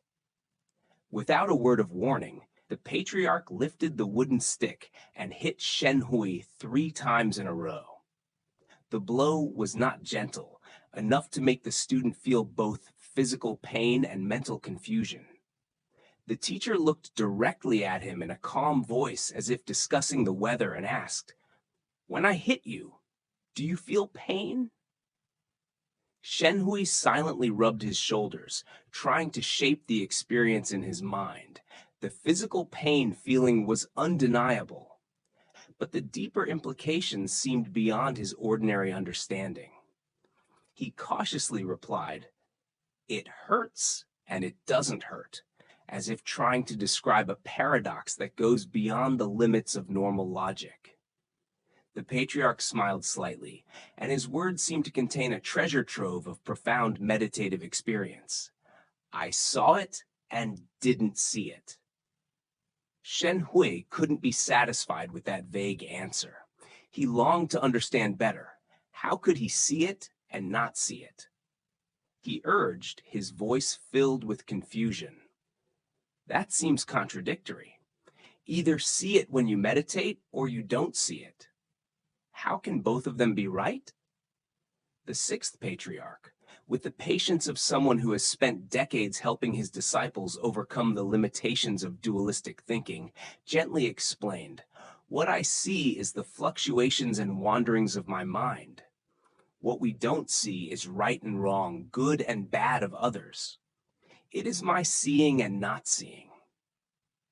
This explanation does not speak of mystical visions or transcendent states, but of the radical transformation in awareness that accompanies true spiritual maturity.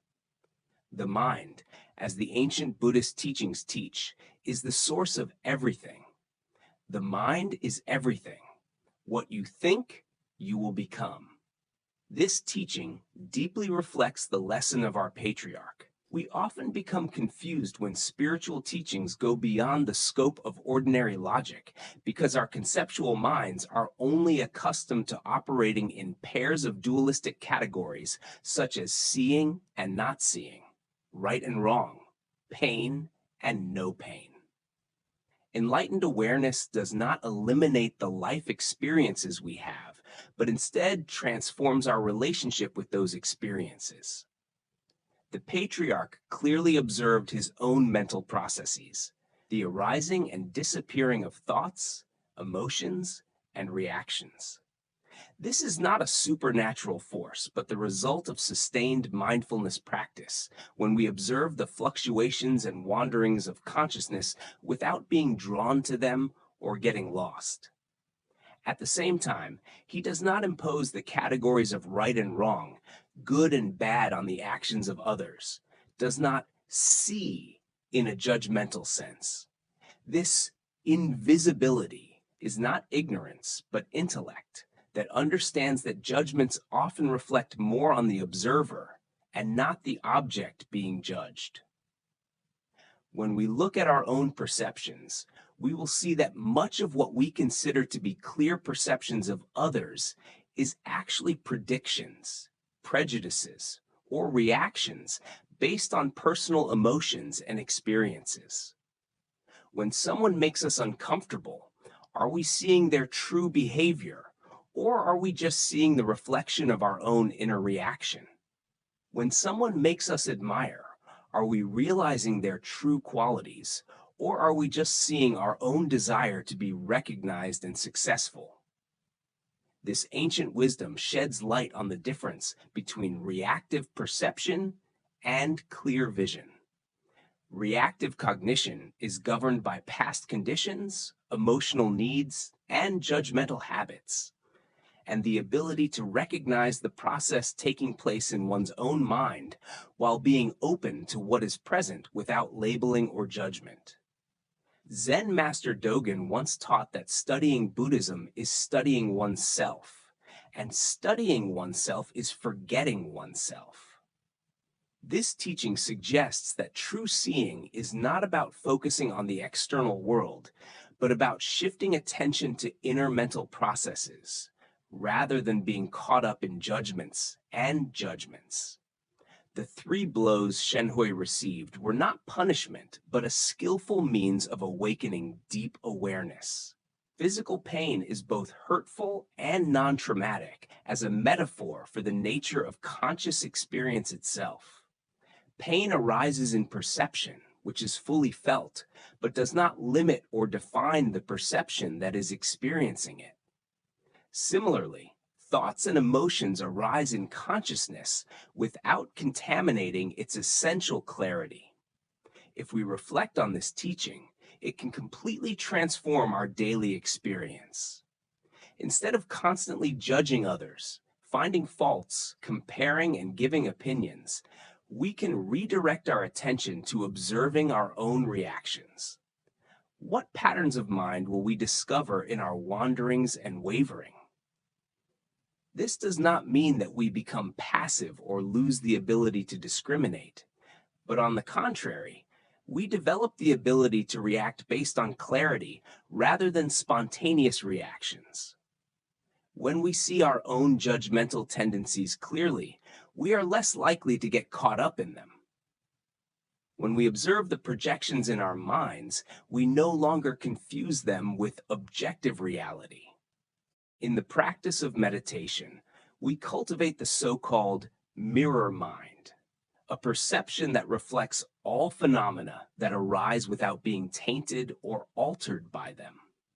That mirror mind sees everything clearly while maintaining its inherent emptiness and openness. In the evening, when we notice that the mind is categorizing and judging the experiences of the day, recall the teaching of our patriarch to turn our attention to the observer, to our own process of perception, instead of being forever immersed in judging what we see. We can discover the great freedom that comes from recognizing our mental processes without being enslaved by them. The Buddha said that every individual, as well as anyone in the universe, deserves love and sympathy. By learning to view our own mental patterns with compassion rather than judgment, we develop the clarity necessary to see others with equal kindness and understanding. And from there, the spiritual path becomes more vivid, no longer a bunch of dry knowledge, but a deep practice, helping us to walk on the path of enlightenment with an open and free mind. In the serene garden of an ancient monastery, where the morning dew gleamed on the well-groomed streets, a young man approached his teacher with a question full of concern in his heart. His eyes reflected determination mixed with a hint of confusion as he bowed respectfully to the old teacher. His voice heavy with anxiety. "Master, I want to better understand my path on this earth. Why do you keep carrying your past, reliving it over and over again? Why can't you get over that past?" The teacher looked at the young man with eyes filled with compassion, then gently pointed to an intricate maze made of translucent silk sheets that gleamed in the gentle filtering sunlight of the garden. "Let's go forward into that labyrinth," he said, "and take this backpack with you." He handed him an old leather backpack and reminded, "It will help you focus, but be careful because it's quite heavy." The boy took the backpack, at first surprised by the simplicity with which the teacher gave him the task. But as soon as the backpack was in his hand, he felt an extraordinary weight pull him forward. He began to enter the silk labyrinth, the translucent walls of which allowed him to see the shadows of other people wandering around looking for their way. But all seemed to be blocked at the turns. No matter which direction he turned, the road seemed to be locked, with no way out. Exhausted, the boy sat down next to the silk wall, his mind tormented by thoughts. "Those people are clearly ahead of me. Should I cheat, crawl under this silk to get out faster?" But after struggling with those thoughts for a while, he decided to keep his integrity. As he stood up with renewed determination, a miraculous gap opened right in front of him, allowing him to move on. The progress made him happy until he faced another wall. This time the backpack became too heavy, pressing on his shoulders like an invisible object that could not be removed. He curiously opened his backpack, but the inside was completely empty. However, the weight has not decreased at all. As he put his backpack back on his shoulder, a voice whispered in his soul, "Look inside me, young man, because the real burden is there." Suddenly, memories rushed back to the boy's consciousness. The childhood traumas, the tormentors, the unhealed wounds, the resentments that had accumulated over the years. As each painful experience appeared, the backpack became even heavier. And then, the boy realized something important. I myself am the burden. I carry what bothers me. This understanding opened the door to the work of forgiveness that he began to do. "I forgive you, wherever you are," he said quietly to himself. Immediately, the backpack became lighter. New paths in the labyrinth opened up in front of him, as if illuminated by the warm sun, and loving memories began to appear, helping him feel relief. The weight gradually disappeared until the backpack became almost weightless. Surrounded by translucent silk walls, the boy sat down to meditate, realizing that it was he who was the biggest obstacle in his path and not anyone else. "I am the light and the way," he whispered. His feet slowly lifted off the ground. He hovered over the labyrinth, looking down at the others who were still trapped in their own shadows. For a moment, he found himself standing beside his teacher outside the labyrinth. "Master," he said with a beaming face, "I discovered that the darkness within me created that weight, and that my lightness was what freed me to soar." The teacher smiled consciously and asked simply, "How do you feel, young man? Do you feel free?" Without waiting for an answer, he turned and walked away. The Buddha's wisdom taught, holding anger is like holding a hot coal in your hand with the intention of throwing it at someone else. You are the one who gets burned. This ancient teaching sheds light on the profound truth in the story of the empty backpack. We create our own burdens. What matters is not how the past happened, but how we relate to it.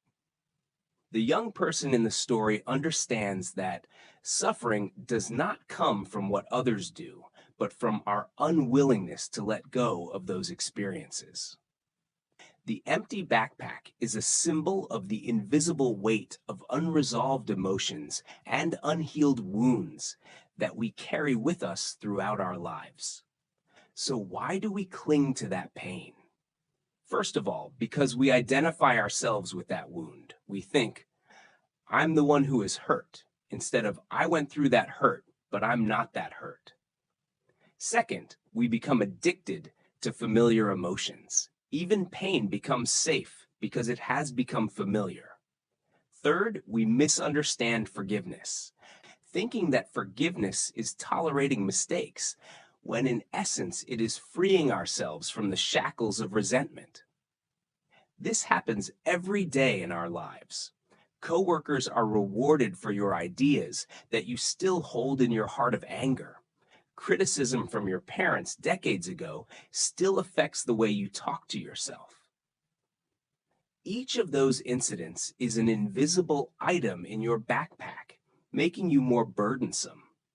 Zen master Jack Kornfield once said, "To forgive is to give up all hope of having another past." We can't change the past, but we can change our perspective and our relationship to the past. The energy for grievances can be redirected to build the life we really want. That lightness is not about ignoring the pain, but about processing the experience fully and choosing freedom instead of clinging to old, mature habits instead of grievances. When night falls and we are about to rest, is it possible that we carry some invisible weight? It may be time to look back at what you're holding and ask yourself, does this serve my best interest? Or is it time to put it down? As the Buddha taught, every person, as well as anyone in the entire universe, deserves love and attention. And as we learn to look at our own wounds and feelings with compassion instead of judgment, we will gradually see true freedom. The freedom that comes from letting go of the empty backpack we've carried on our shoulders for so long, to continue our path with a light and peaceful heart. The path to freedom begins with radical forgiveness and a willingness to walk lightly through life's inevitable challenges. But to delve into these truths, let's continue with another story about the limits of understanding and the honesty of not knowing. This story is the teachings of the Japanese emperor and Zen master Gudo, one of the most respected Zen masters in the kingdom. The emperor was accustomed to receiving definitive answers from advisors and scholars, but this time he came to Master Gudo with a sincere curiosity about spiritual matters, especially questions of life, death, and things beyond ordinary understanding. Sitting in the official room, where national affairs were discussed, the emperor felt comfortable asking the most profound questions to the renowned Zen master. If there is anyone who has the answers to life's deepest mysteries, it must be an enlightened Zen master who has spent decades contemplating and practicing. The emperor began with the frankness that comes from a life of power. I have a question that has bothered many of the great minds of history. What happens to an enlightened person after death? Surely a person who has reached a spiritual level like you would understand such matters. He looked forward to a profound lecture on the nature of consciousness after the dissolution of the body, be it the insights of rebirth, karma, or the eternal integration of enlightened awareness. He was prepared to hear about the subtle realms, the disintegration of the individual in the unity of the universe, or any sublime doctrine that would satisfy his curiosity about this ultimate mystery. However, instead of cumbersome explanations or philosophical theories, Master Gudo just looked the emperor in the eye with equality and responded with the most honest answer possible. How should I know? The emperor was stunned. A master revered throughout the country for his wisdom admits ignorance of such a fundamentally spiritual question. But the emperor, though somewhat skeptical, did not give up. He is an enlightened teacher. Surely you must have special knowledge of these things. Gudo's answer was even simpler and sharper. Yes, sir, but not dead. The simplicity of the exchange contains a profound teaching on the true nature of wisdom, the difference between true understanding and false knowledge. As the Buddha taught, I know nothing but the truth about my ignorance. This ancient wisdom illuminates the profound honesty that characterizes true spiritual maturity. That is, a willingness to acknowledge the limits of knowledge instead of pretending to know the unknown from one's current position. Why would we expect divine teachers to have definitive answers to questions that can only be answered through direct experience? Zen Buddhism emphasizes the importance of distinguishing between conceptual knowledge and living understanding, between what can be theorized and what can be truly experienced. Master Gudo's answer was not a failure of wisdom, but a testament to that wisdom. He refused to speculate on experiences he had never experienced, even when pressed by the supreme authority. His honesty contains more wisdom than any complex theory of consciousness after death can provide. Look at our daily lives. How many times do we pretend to know things we don't really know? We confidently express our opinions on complex social issues, give definitive advice about relationships, or even make firm statements about unpredictable outcomes. We often feel pressured to be knowledgeable rather than to acknowledge the limitations of our understanding.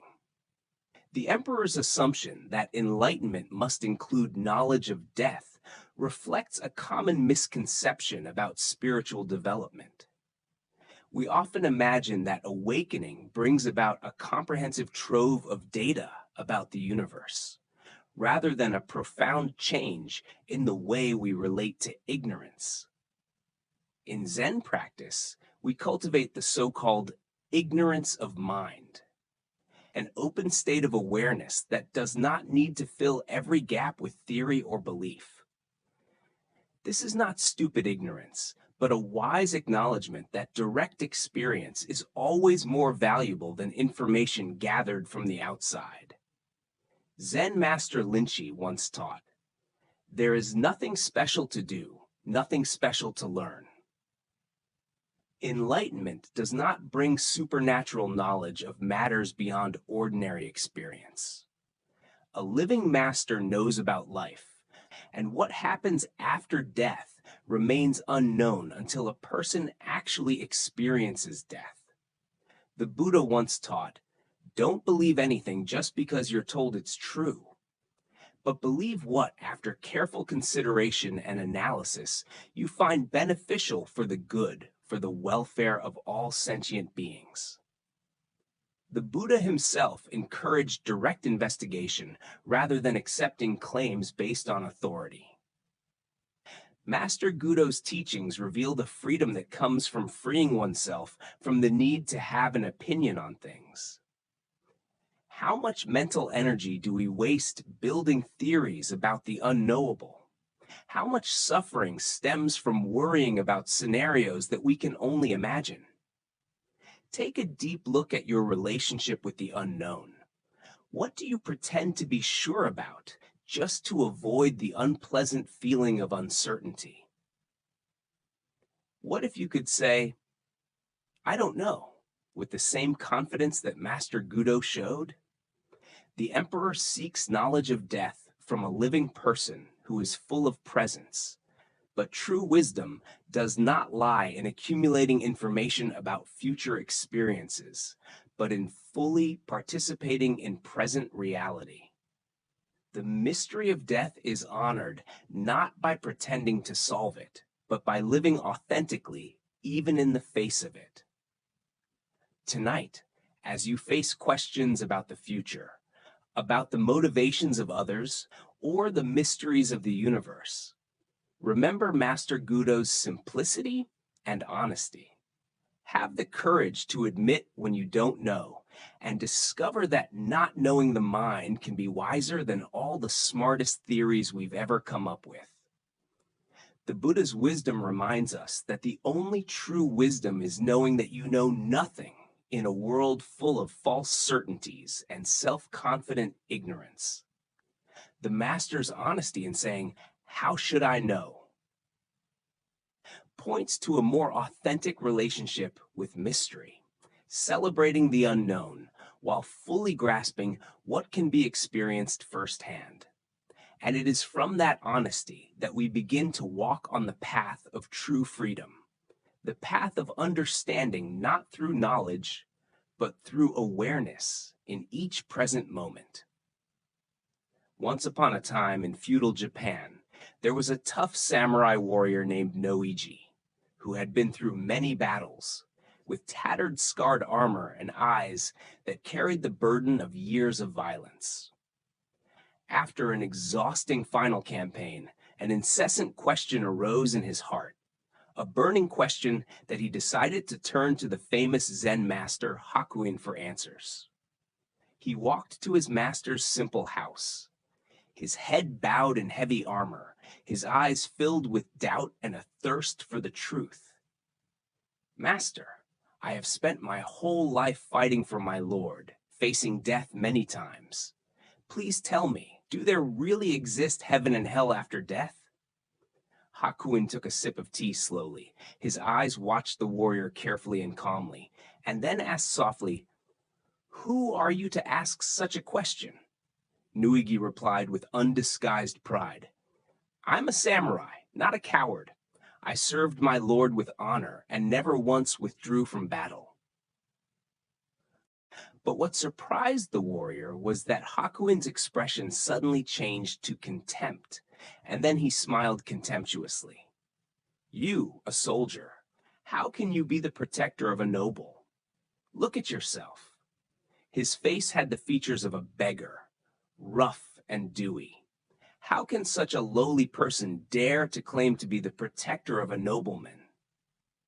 These words were like sharp knife blows stabbing into Nuiji's self-esteem.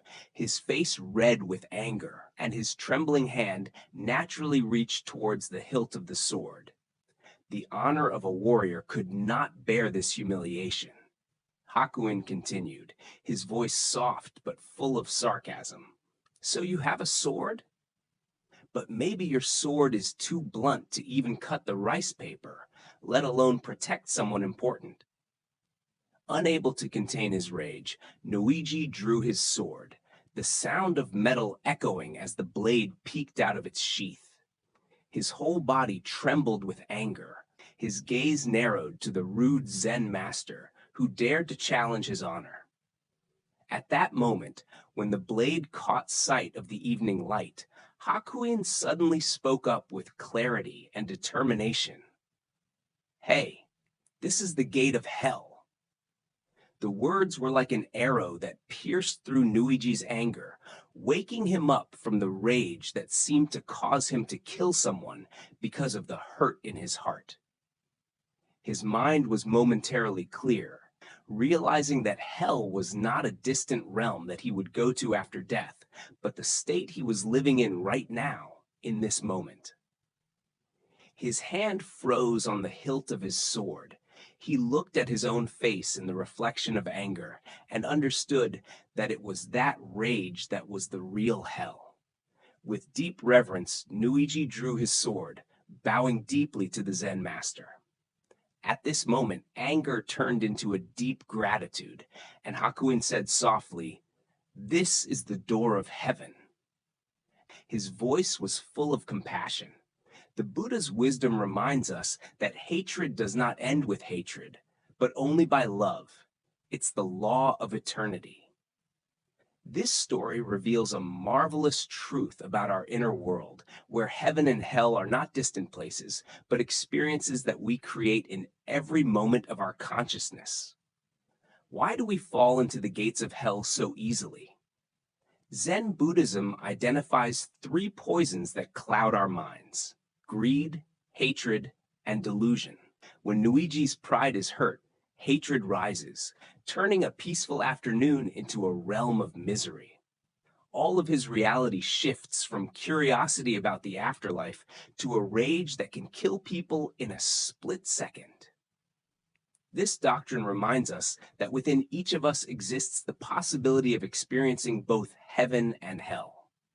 Heaven and hell are not places we go to after death, but the states we live in while alive.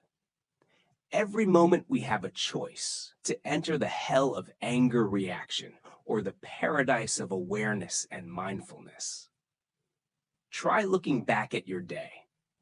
An important email can turn a peaceful morning into a realm of anxiety and resentment. A person interrupting your car in traffic can take away the generosity you once had. A thoughtless word from a colleague hurts your heart and you become defensive. In the practice of Zen, we learn to recognize these transitional moments. Just as when Nuigi is about to draw his sword, we learn to catch ourselves just before we enter the hell of anger. That realization is the key to opening the doors of heaven. Hangpo once taught that the stupid reject what they see, not what they think, and the wise reject what they think, not what they see. When we get stuck in the reaction, we deny ourselves the present moment, deny ourselves the opportunity to wake up, and instead get caught up in thoughts about how things should be. The Buddha once said that one word brings peace more than 1,000 meaningless words. Hakuin's insults are not cruelty, but cleverly disguised compassion. And by stirring up Nuiji's anger, he makes it clear to him that hell is a state of mind of our own making. It also invites us to look at our personal triggers. What words or situations make you immediately feel like you're in hell? It could be feeling unappreciated at work, feeling misunderstood by your family, or unexpected challenges in life.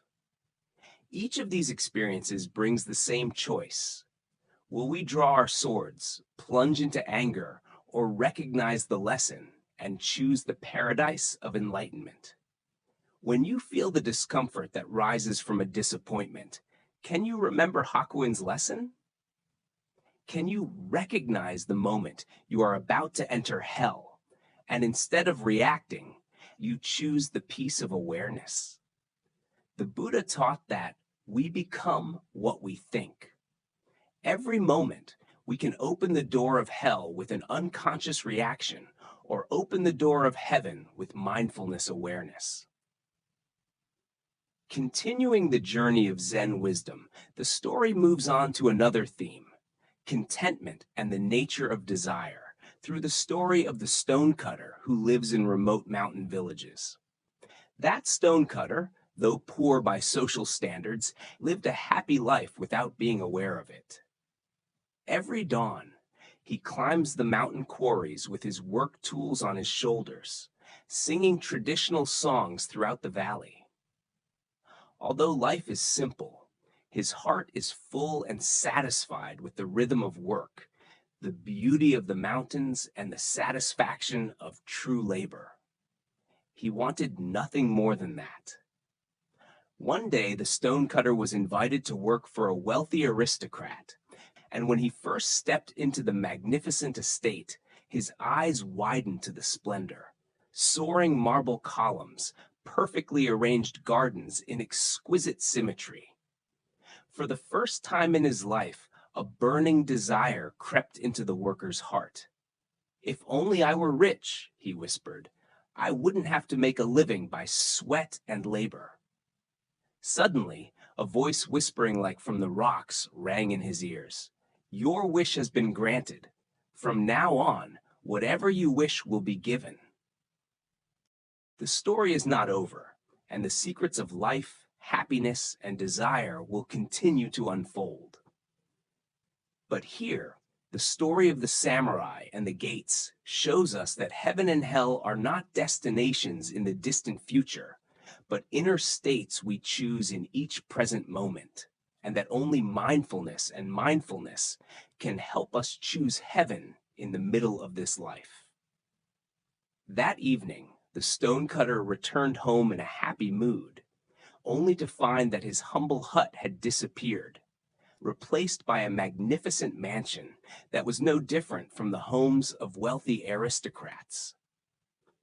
The sudden joy overwhelmed him so much that he forgot the old work tools on his shoulders, entered into a life of luxury, and enjoyed all the comforts he had never dreamed of. Everything was gorgeous and luxurious. The elaborately decorated rooms, expensive furniture and chairs, and lavish amenities made him feel like he was living a dream. One hot afternoon, as he sat by the ornate window of the mansion, looking out, he saw a royal procession passing by.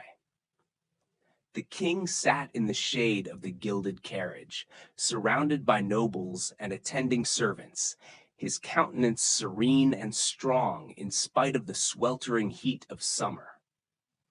The stonecutter looked at that image, and his heart gave a new aspiration. "If only I were a king," he thought to himself. And at once he found himself reclining on a soft silk cushion in the royal chariot, wrapped in luxury and power. But the truth is not what he imagined.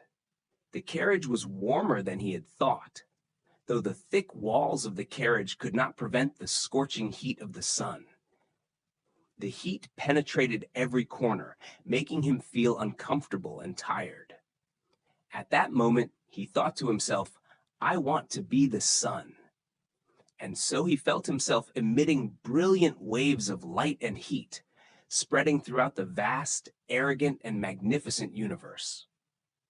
But that joy did not last long, as dense gray storm clouds began to gather, completely obscuring his light, making it impossible for him to shine anymore.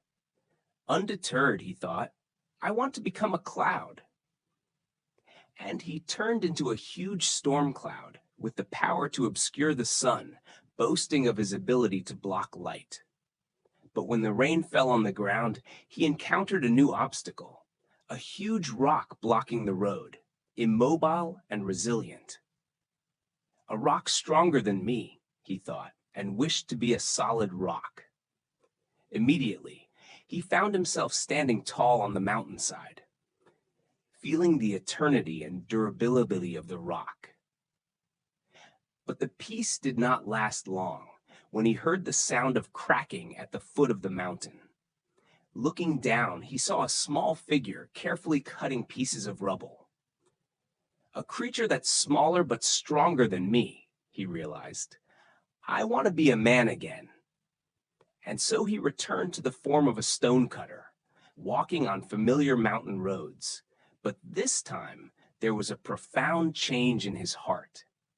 As he shaped the rocks, when he felt each cold wind blowing through the mountains, his heart was filled with a deep satisfaction that he had never known before. The mountain songs that resonate in his heart are richer than ever, because he has learned to be satisfied with who he really is. The Buddha once said, "Health is the greatest gift. Contentment is the greatest wealth." This ancient wisdom illuminates the endless cycle of desire to which we are often caught up, making us unaware of the abundance inherent in our lives. Why do we run under different conditions? Why do we always believe that happiness lies in the next transition? Every desire to be satisfied only leads to a new one, creating an endless spiral of dissatisfaction. The story of the stonecutter shows the futility of seeking happiness through external circumstances. Look back at yourself. Have you ever thought, "I'll be happy when I get promoted," only to face new pressures? Or, "I'll be happy to have more money," only to realize that wealth comes with other worries? Each achievement is like a new mountain to climb, and that circle is nonstop. Zen Master Suzuki Roshi once said, "Each of you is perfect in your own way, but you may need a little improvement." The paradox of contentment is that we need to fully accept what we have, while constantly participating in the natural flow of life's transformation.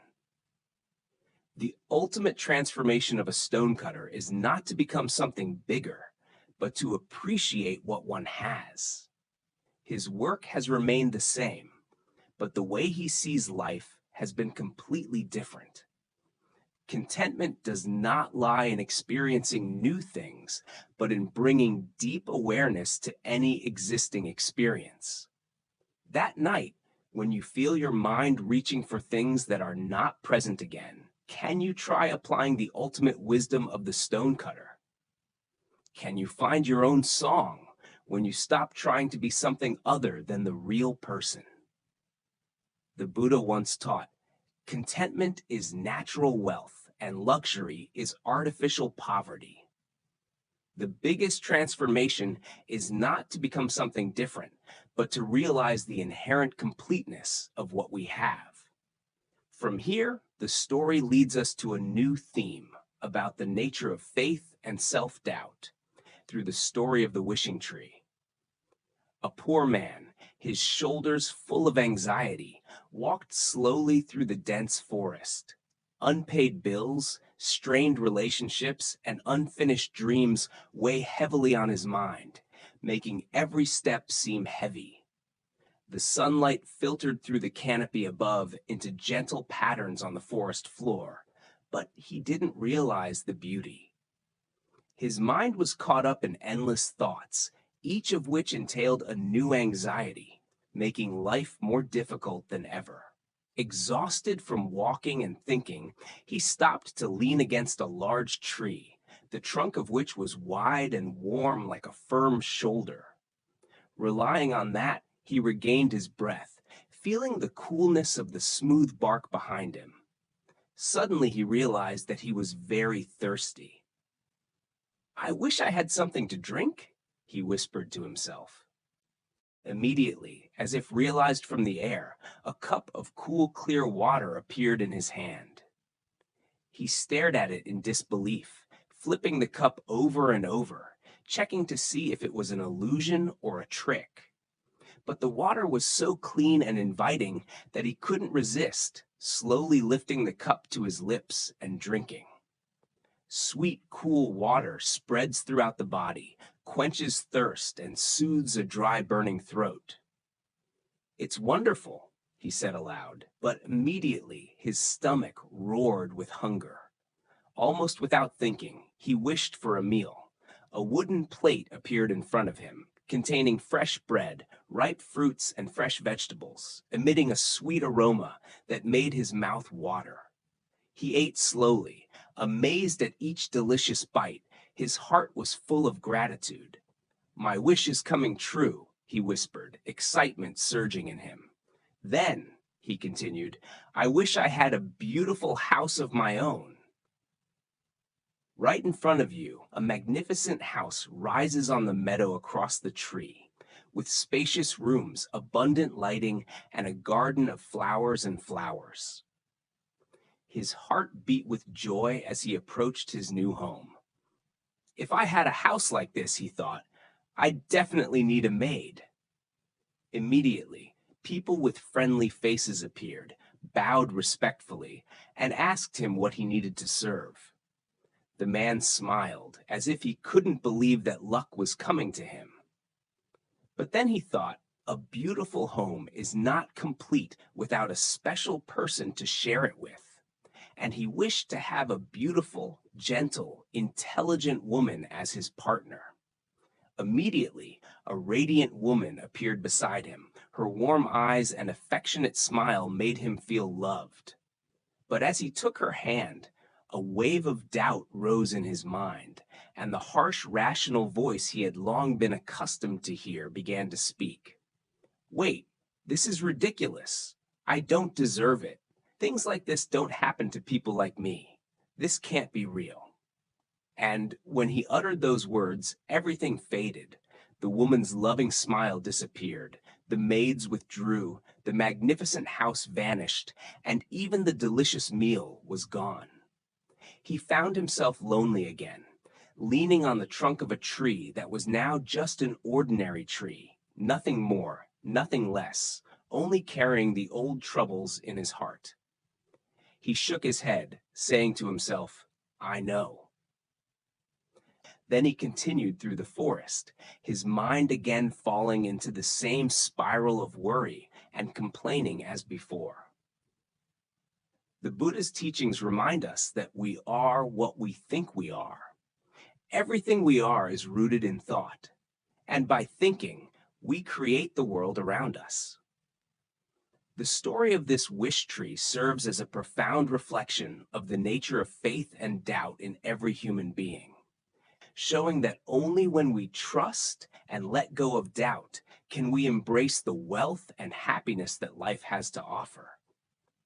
The focus of this lesson lies in understanding the creative power of belief and the self-destructive nature of doubt. Why do we so easily dismiss the good things that come into our lives?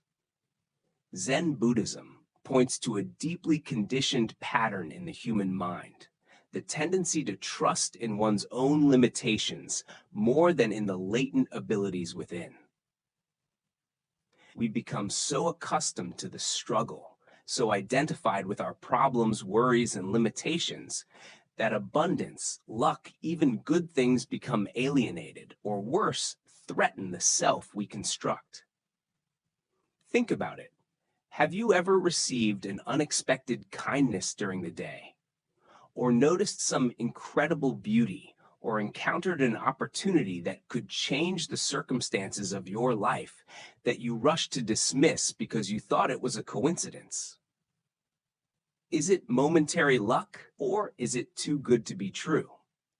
This reflexive doubt, which is a natural reflex of the mind, often distances us from the very blessings we are longing for. The story of the wish tree is a symbolic image of the response of the universe that Zen teaches us. Reality is not just what is objective out there, but the deepest reflection of our beliefs about what we deserve and what can happen in life. When we approach life with a confident and open mind, we often discover a multitude of resources and opportunities that have always existed around us, but were previously obscured by doubt and fear. Conversely, when we are held back by doubt and low self-esteem, the same opportunities seem to disappear, as if they never existed. The man in the story has access to everything he needs, from cool drinking water to delicious meals, a beautiful house, and a loving partner. But his conditioning, his limited beliefs, and deep self-doubts made it impossible for him to accept those gifts. He thinks that a person like him doesn't deserve that abundance and happiness. Belief in self-limits becomes stronger than any sensory evidence you can see, and that is the tragedy of self-doubt. It causes us to give up even solutions to our problems. Zen master Suzuki Roshi once said, "Each of you is perfect in your own way, and you can use a little improvement." This paradox reflects a balance between accepting the worthiness inherent in each of us, while remaining open to the possibility of growth and change. The man under the tree cannot hold on to those two truths at the same time, that he deserves to be happy and that his life can change for the better. In the modern context, we encounter a multitude of prayer trees of our own. A colleague may be a sincere friend, but we doubt their motives. Job opportunities seem perfect, but we convince ourselves that we are not qualified. The romantic relationship seems too good to be real, so we destroy it before it hurts us.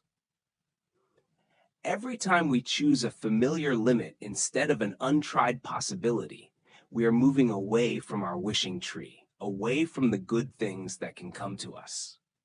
The Buddha taught, "Doubt everything, find your own light." But there is an important difference between doubt that leads to wisdom and self-defeating doubt.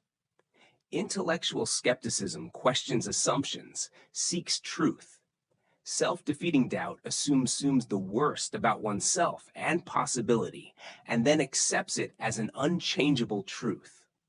The practice of meditation invites us to pay attention when we unknowingly dismiss luck, abundance, or love, simply because it doesn't match the familiar story in our heads about ourselves.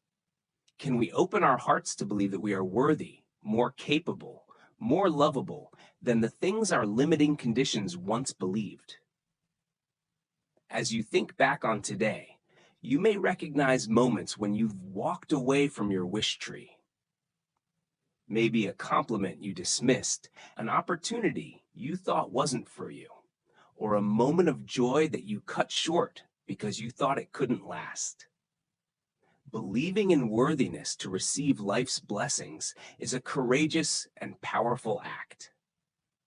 The Buddha once compared that thousands of candles can be lit from a single candle without shortening the lifespan of the original candle. Happiness and blessings are not lost when shared, but multiplied. The miracle of the wish tree is not diminished when wishes are given. It is fulfilled by the wishes themselves. The capacity to receive life's blessings is the same, not limited, but expands as we accept them. From here, we move on to another story, a story about the difference between superficial understanding and living wisdom, which is the story of going with the flow. In the center of a vast wilderness, where towering pine trees reach the sky, there are two city dwellers who hike during the day. But due to overconfidence and lack of preparation, they have lost all familiar paths. Through a day and night of wandering in the jungle, their fears gradually increased with each passing hour. The urban world is familiar, as it is unfamiliar. Every tree looks like each other. Each road leads to incomprehensible turns that make them completely disoriented. As the panic begins to reach its peak, they stumble upon an elderly hermit sitting peacefully next to a small space. His face was full of wrinkles of time and loneliness, but his quiet presence brought immediate comfort to the two weary and desperate travelers. "How can we find our way back to civilization?" they asked with urgency and despair. The hermit looked at them with gentle eyes, seemingly seeing through their pain and fatigue. "I can show you," he replied slowly, "but you'll still get lost." The two men looked at each other with confused and disappointed eyes, because this was not the straightforward and clear answer they were expecting. "So what should we do?" they asked, their voices filled with despair.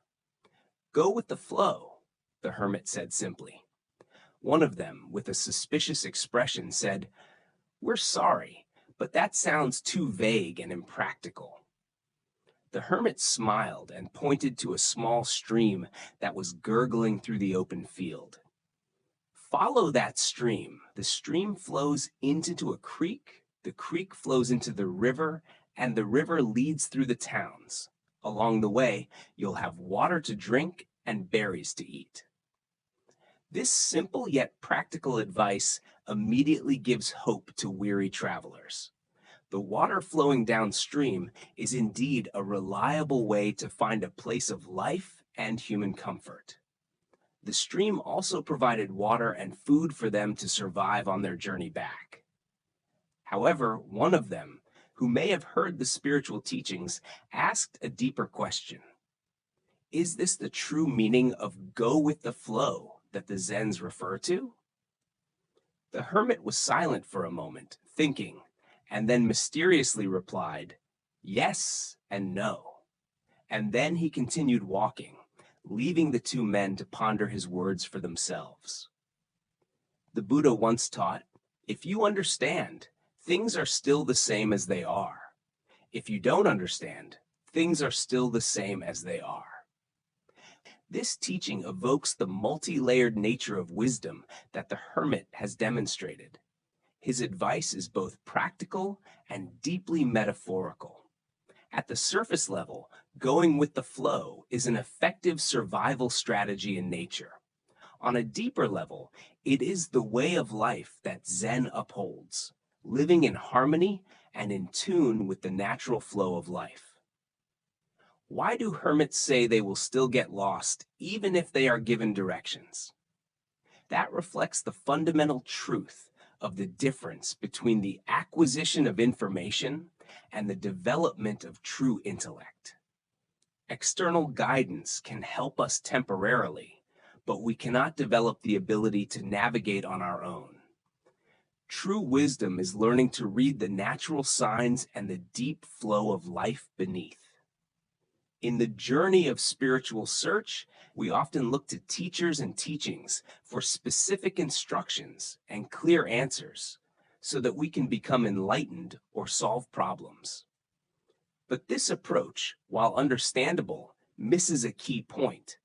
True spiritual guidance is not a detailed map, but rather teaches us how to read the map, how to feel, and develop the ability to find our own answers.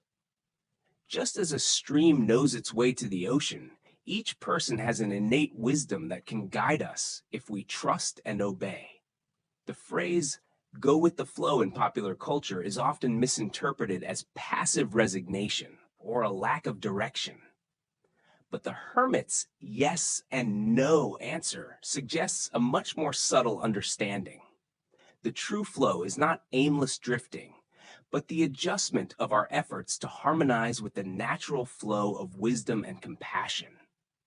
The stream symbolizes the natural flow, the foundation for all life. When we are immersed in this deep current, action becomes easier and more effective. We stop resisting reality and instead learn to cooperate with the nuclei of existence. However, this requires a different kind of wisdom. Not the mind's usual analytical and problem-solving wisdom, but intuitive wisdom, feeling the right way every second and every minute. Travelers desire clear guidance because that's how their logical thinking works, through specific steps. But the deep wisdom that the hermit wants to convey acts as an intuition, sensitive to each present moment. That's why meditation traditions emphasize mindfulness, a deep awareness of each moment. The stream doesn't matter where the ocean is. It simply flows in its natural direction right now. Similarly, when we practice mindfulness, we can feel the appropriate response to each situation without having to know the entire path beforehand. And then we are really going with the flow of life, a companionship not with passivity, but with flexibility, awareness, and wisdom. Tonight, as you navigate the complexities of your own life, can you feel the natural streams of wisdom flowing beneath the surface of everyday concerns? What does it mean to believe in that deep flow while responsibly caring for practical needs? The Buddha's wisdom reminds us that thousands of candles can be lit from a single candle without the lifespan of the original candle being shortened. The hermit's guidance in the story is like lighting a candle in the traveler's mind, not only providing them with a fulcrum, but also giving them an approach to life that can serve them in a multitude of future situations. And now, let's explore together a story of recognition and wisdom hidden right in front of our eyes. That is the lesson of the guest and the saint. Rumors have spread throughout the countryside about an extraordinary saint, one who possesses superior wisdom and spiritual power. People say that he can answer any question, solve any problem, and provide the most difficult life-changing guidance. According to these stories, he lived in a simple house on the top of a mountain, completely detached from the distractions and corruption of ordinary village life. A man from the valley at the foot of the mountain is struggling with a persistent problem that seems unsolvable. He tried everything he could think of, consulting his friends, seeking advice from local elders, even turning to different teachers. But nothing gave him the clarity or peace he craved. When he heard about the saint on the mountain, he knew he had to make that journey, no matter how difficult it was. The road up the mountain is steep and dangerous. He climbed for hours under the scorching sun, his legs aching and his breathing getting heavier, and the water in the bottle was almost empty. But his determination has not diminished. He firmly believed that when he reached the top, meeting that legendary figure, all his troubles would be solved, thanks to the saint's transcendent wisdom and spiritual understanding. Finally, after a grueling climb that left him almost exhausted, dusty all over him, he finally reached the simple house on the top of the mountain. The structure was very modest and weathered over time, just as he would expect for someone who had overcome worldly afflictions. He approached the door with a mixture of expectation and reverence, preparing himself to meet a saint with superior intellect. When he knocked on the door, an old man answered. This person is simple and does not stand out at all. The clothes he wore were so simple, his manners were modest, his appearance was so ordinary that he could be any servant in the villages at the foot of the mountains. I want to see the wise saint, said the visitor, but he hardly bothered to glance at the servant. His eyes searched the old man, eagerly waiting to see the extraordinary creature he had to climb to the top of the mountain to find. The servant smiled warmly and motioned for him to come inside. Please come in, he said softly, leading him through the humble house.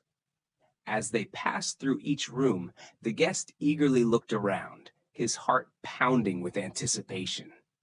He searched for every sign that could reveal the saint's presence, be it a special robe, a sacred item, or an aura of supernatural peace. But the servant continued to quietly lead him through each room, through ordinary furniture and simple household items. Before he could realize what was happening, they had gone through the entire house and reached the back door. The servant opened the door and motioned towards the path leading down the mountain. The visitor suddenly stopped, confusion and disappointment evident on his face. "Wait," he said, turning to look at the servant with growing disappointment. "I didn't come here to be escorted through an empty house. I want to meet the saint. Where is he?" The old servant's smile deepened, and his eyes shone with gentle amusement. "I've met him," he said quietly. "But more importantly, I have a teaching that will solve all the problems that brought you here today." The visitor stared at him, completely unintelligible. How could this ordinary old man be the legendary saint he had heard of? Where are the radiant signs, the clear manifestations of spiritual achievement, the weighty wisdom that everyone tells about? "This is the teaching," the servant continued, his voice gentle but full of absolute conviction. "Every person you meet in life, however simple and insignificant they may seem, consider each one of them a wise saint. If you can do this, if you really see the divine in every person you meet, then whatever problem you bring here today will be solved." The Buddha's wisdom taught, if you want to know your past, look at your present situation. If you want to know the future, look at your current actions. This story reveals a profound truth. We find what we are prepared to see, and the ability to discern determines what wisdom can be present to us. So why do we seek the divine in special places and extraordinary people, when true wisdom is all around us every day? Zen Buddhism points out that it is the conditioning of the mind that causes us to associate spiritual truth with dramatic appearances, special circumstances, and distinctly different characters. But in fact, the most profound teachings are often disguised in the most simple forms, in seemingly trivial encounters. The problem of the visitor was not that external difficulties had taken him up the mountain, but that he was incapable of realizing wisdom if it did not fit his prejudices. He was so focused on finding the right person with the saint idea in his head that he almost missed the real saint standing right in front of him. Take a look at your own daily interactions. How often do you dismiss others because they're unimpressed, uneducated, or don't seem wise? A cashier greets you with heartfelt warmth. A janitor works with silent dignity. A child asks innocent but profound questions. Any of these encounters can give you the insight you need if you're open enough to embrace. This teaching can change the way we move around the world. Instead of waiting for wisdom in special places or clear enlightened teachers, we begin to approach people as a potential source of insight. Homeless people on the streets, difficult coworkers, even family members who make us uncomfortable. Everyone can become teachers if we're willing to learn. Zen Master Dogen once taught, "To study the Buddha's way is to study oneself. To study the ego is to forget yourself." When we truly consider others to be sacred, we naturally forget the need for the self to feel superior or special. The visitor's frustration stemmed from his attachment to the idea of being the exclusive possessor of intellect, rather than one capable of recognizing wisdom everywhere. The Buddha once said, "Thousands of candles can be lit from a single candle, and the lifespan of the candle will not be shortened. Happiness never diminishes when shared." Each of us has this ability to spark understanding in others, but only if we approach them with the recognition that they may have something valuable to offer. Take a deep look at your current relationships and everyday encounters.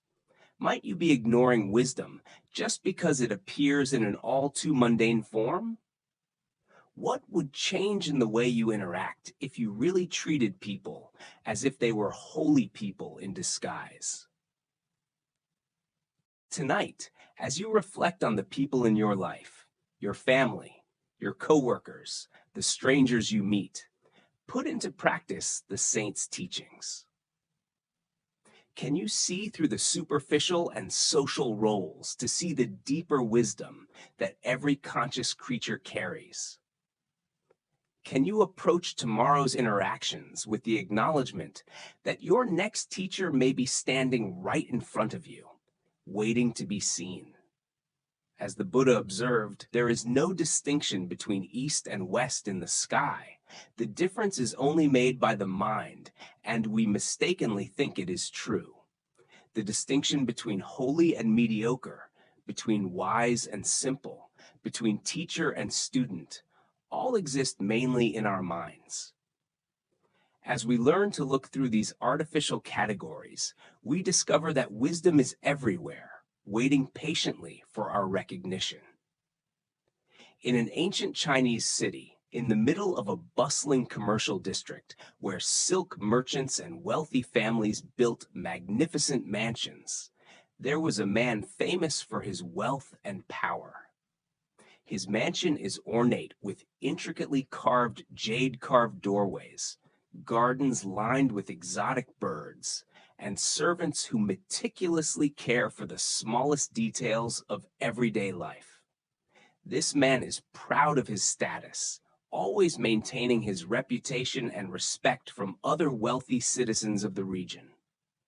One autumn morning, when the raindrops were falling evenly on the cobblestone road, a figure appeared in front of the gate of that stately mansion.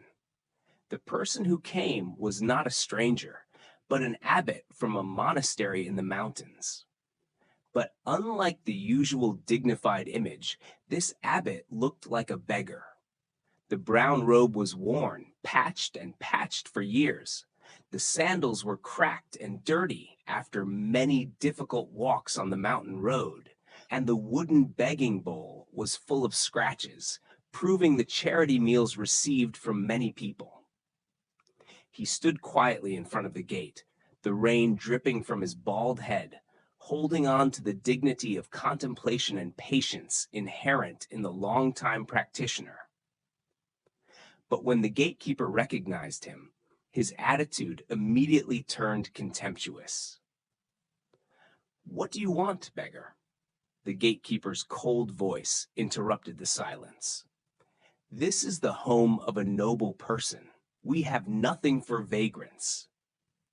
The abbot replied softly, "I'm on the road looking for a simple meal." The gatekeeper glanced at him from top to bottom, a look of contempt evident on his face. The ragged clothes, the blue appearance, he was just a beggar trying to take advantage of the kindness of the landlord. "Go! Don't bother! My master doesn't waste food on beggars like you." The abbot bowed his head, without a word of reproach, then turned and walked away, leaving the empty bowl under his arm and hiding behind the thin rain. A few hours later, as the afternoon sun peeked through the clouds, the figure appeared in front of the gate again. But this time, the difference is not only the time, but also the appearance. The tattered brown robe was replaced by a brilliant ceremonial robe of intricately embroidered golden silk, a luxurious purple belt, and prayer beads made of precious wood. Although the abbot's appearance was elegant, the abbot's attitude was still humble, but the picture he painted in front of the world's eyes was now completely different. He looked like a noble figure, and the status and wealth of the monastery were evident in every line of clothing. This time, when the gatekeeper saw him, his attitude completely changed. "Greetings, sir." The gatekeeper bowed deeply, his voice filled with respect. "Please come in. My master will be very happy to receive such a distinguished guest." The wealthy owner of the house hurriedly stepped out, also bowed solemnly and said flowery greetings. "Sir, it is an honor for our little family. Please enjoy the most hearty meal we can offer. Please allow us to be served." They took the abbot into the most luxurious dining room, where the servants quickly prepared a lavish feast. Fresh fish, delicately spiced vegetables, fragrant rice, and sweet desserts stretched out on the low table. The wealthy man sat opposite the abbot, full of pride in receiving such a noble religious figure. But when the first dish was served, the abbot did something that no one expected. He did not take the chopsticks, but gently took off the luxurious ceremonial robe, folded it carefully, and placed it in front of the table, as if it were the one who was the guest of respect. With authoritative silence, he stood up and spoke clearly for everyone in the room to hear. "This meal is not for me. It's for the cape." When he had finished, he turned and walked out of the house, leaving behind the lavish feast and the astonishment of the wealthy landlord, who now recognized his hasty and superficial judgment. This story is a poignant reminder of the falsehood of appearances and how we often wear masks in search of acceptance. The Buddha's ancient wisdom taught, "Don't judge a person by his appearance. A rich heart can hide under a ragged coat." Thereby, we see the attachment of the human being to the outward form, creating barriers that separate authentic connection and spiritual understanding. Why are we so quick to judge others based on what they wear, the status symbols they wear, or how they present themselves? Zen Buddhism points out that it is the conditioned habit of our minds to create categories and hierarchies based on appearances that are easily identifiable without having to explore deep inside. This habit allows us to feel like we understand others without having to make the effort to truly see their true nature. The rich family in the story is a reflection of us. Each of us has more or less the same patterns of judgment.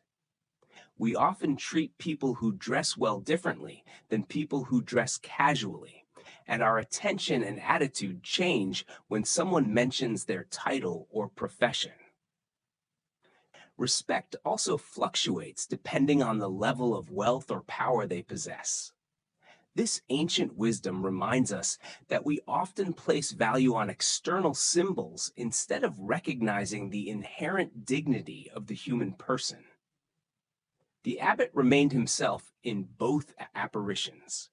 His wisdom, compassion, and spiritual awareness did not change whether he wore a torn robe or a luxurious ceremonial robe. But the way the rich treat him changed completely just because of his appearance. This is an invitation for each person to take a closer look at his own judgment patterns. You may realize that you have made similar assumptions about other people based on the car they drive, the clothes they wear, or where they live. Each of these judgments shows how we are conditioned to identify internal value with external signs. This story raises a fundamental question about our authenticity. If we are treated differently based on how we are presented, what is the true version of us? Am I a casual dresser doing a small job or a well-dressed person for important meetings? Am I a help seeker or a giver? In the practice of Zen, we learn to cultivate the so-called primordial face, the authentic self that exists beneath all external roles, costumes, and presentations. That primitive face does not change whether we wear a torn robe or a splendid ceremonial robe, whether others treat us with respect or ignorance, as the Zen master once taught. Your original face is neither born nor dead. It invites us to recognize our own essential nature, our inherent capacity for perception, love, and wisdom, unaffected by outsiders' judgment or how we present ourselves to the world. And it is in that realization that we can live a true life, not bound by false masks, without being deceived by appearances, to embrace our true selves and others with compassion and deep understanding. The abbot's teachings are not only reserved for the rich man in the story, but also for all of us who witness and feel the profound message behind his actions. By refusing to use ourselves to receive reverence and instead to honor the solemn robe, the abbot pointed out a fundamental truth that we often overlook. We are more likely to relate to the personality, role, or appearance of others than to their true nature, their pristine egos. We celebrate titles, clothes, symbols of status, while forgetting or ignoring the real person who is right in front of us. This story serves as a mirror for everyone, inviting us to reflect on how we see and treat each other in our daily lives. Try to imagine how this insight can change your small, everyday interactions. The waiter in the restaurant, the clerk at the store, the stranger asking for directions, all carry with them an essential dignity, a value inherent in the most honored guest. Our great challenge is how to see through the uniforms, through the difficult circumstances, or the social roles they play, to see the primitive face, the essence beneath that outer shell. This does not mean that we deny or ignore social conventions, but that we reduce our dependence on them. We can recognize a person's professional role and life situation while still remembering that they are a human being full of emotions, pain, and dreams. We can dress appropriately for each occasion without letting the outer coat dictate who we are. Tonight, as you sit and reflect on the different roles you take on during the day, be it an office worker, a father, a friend, or a stranger to the world, you may recognize a constant presence that is always watching. Observe all those makeshift outfits without changing. It is the original face inside you, not dominated by the perception of others, whether you are valued or forgotten.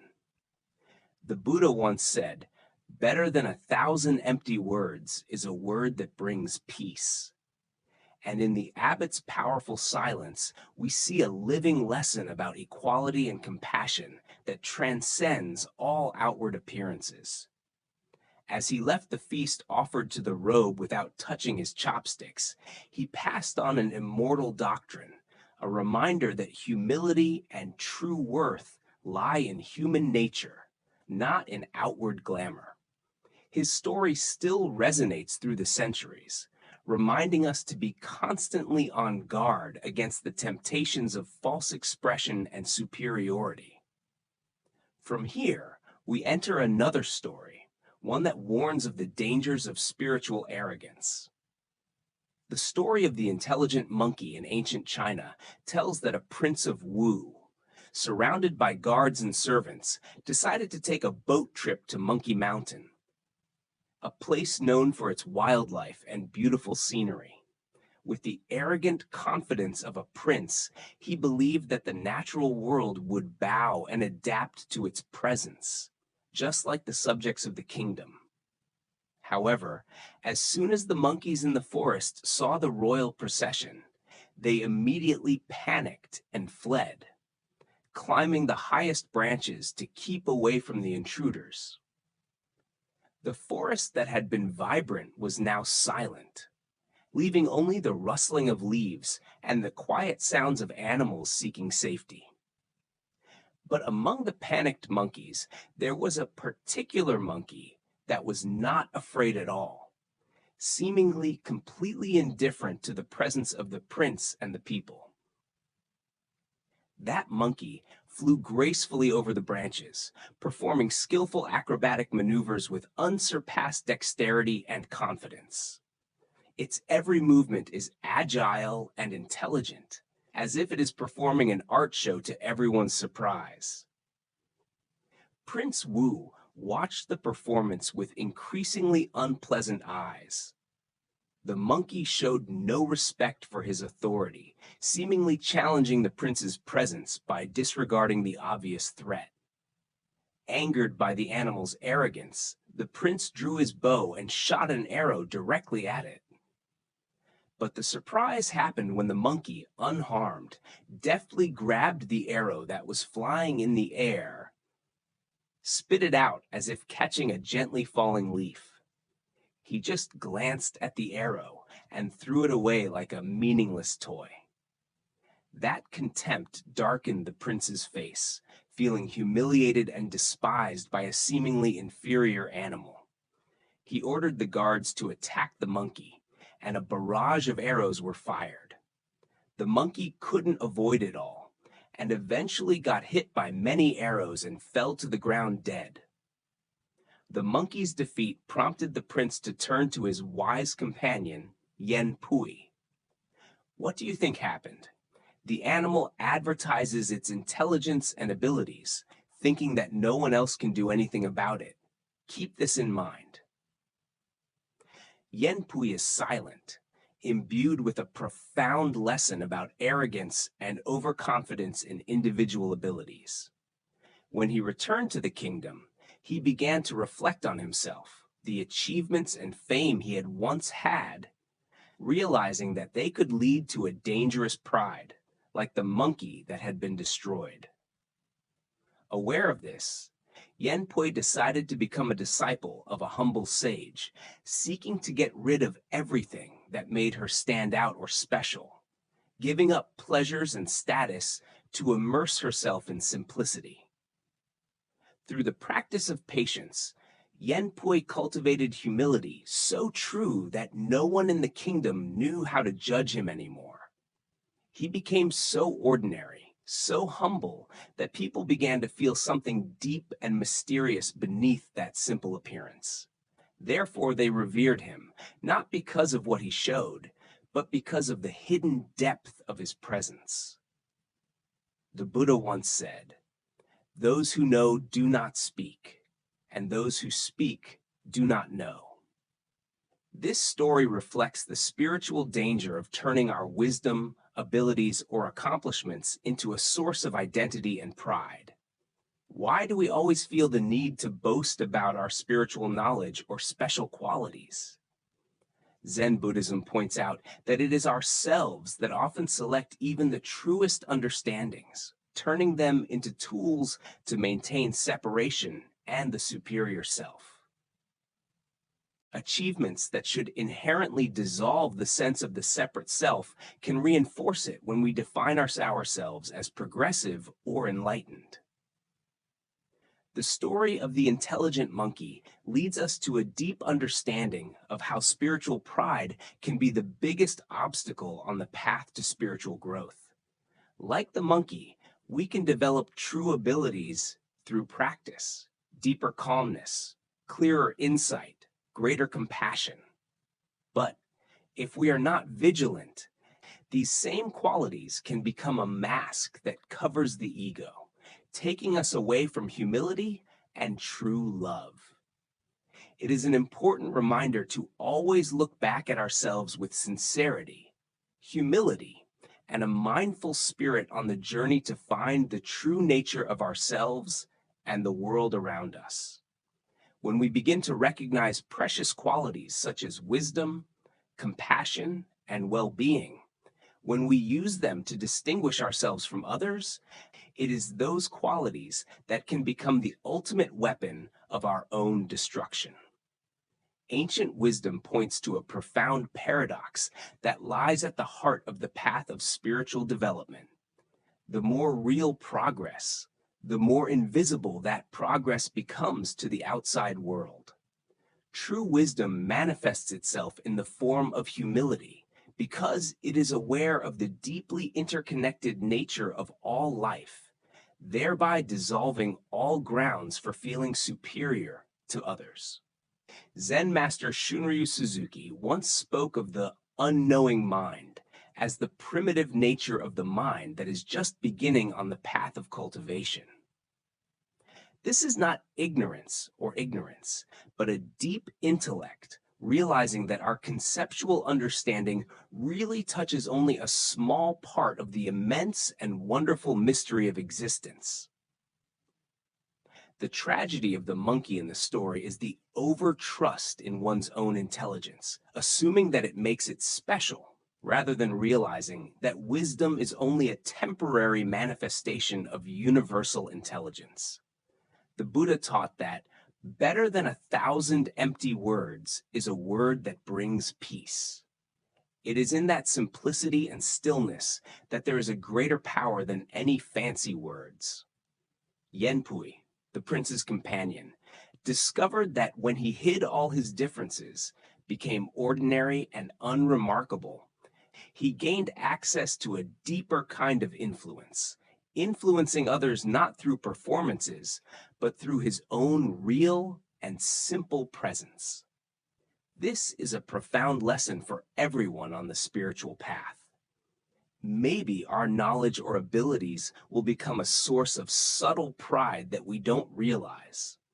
In many moments of meditation or when we show compassion, we can unwittingly turn these qualities into a way to feel different and superior to others. Every time we make spiritual practice an integral part of our identity, we also create a spiritual equivalent to the monkey's dangerous performance. Therefore, tonight, when you rest in your simple being, you can practice the art of becoming no one special, finding freedom not from expressing your wisdom or ability, but from resting in the ordinary mystery of awareness itself, which does not change no matter how the world around you changes. The Buddha once said, "Those who are free from resentful thoughts will surely find peace." The deepest peace comes when we release even attachment to that peace, when we are not clinging to any psychological or emotional state.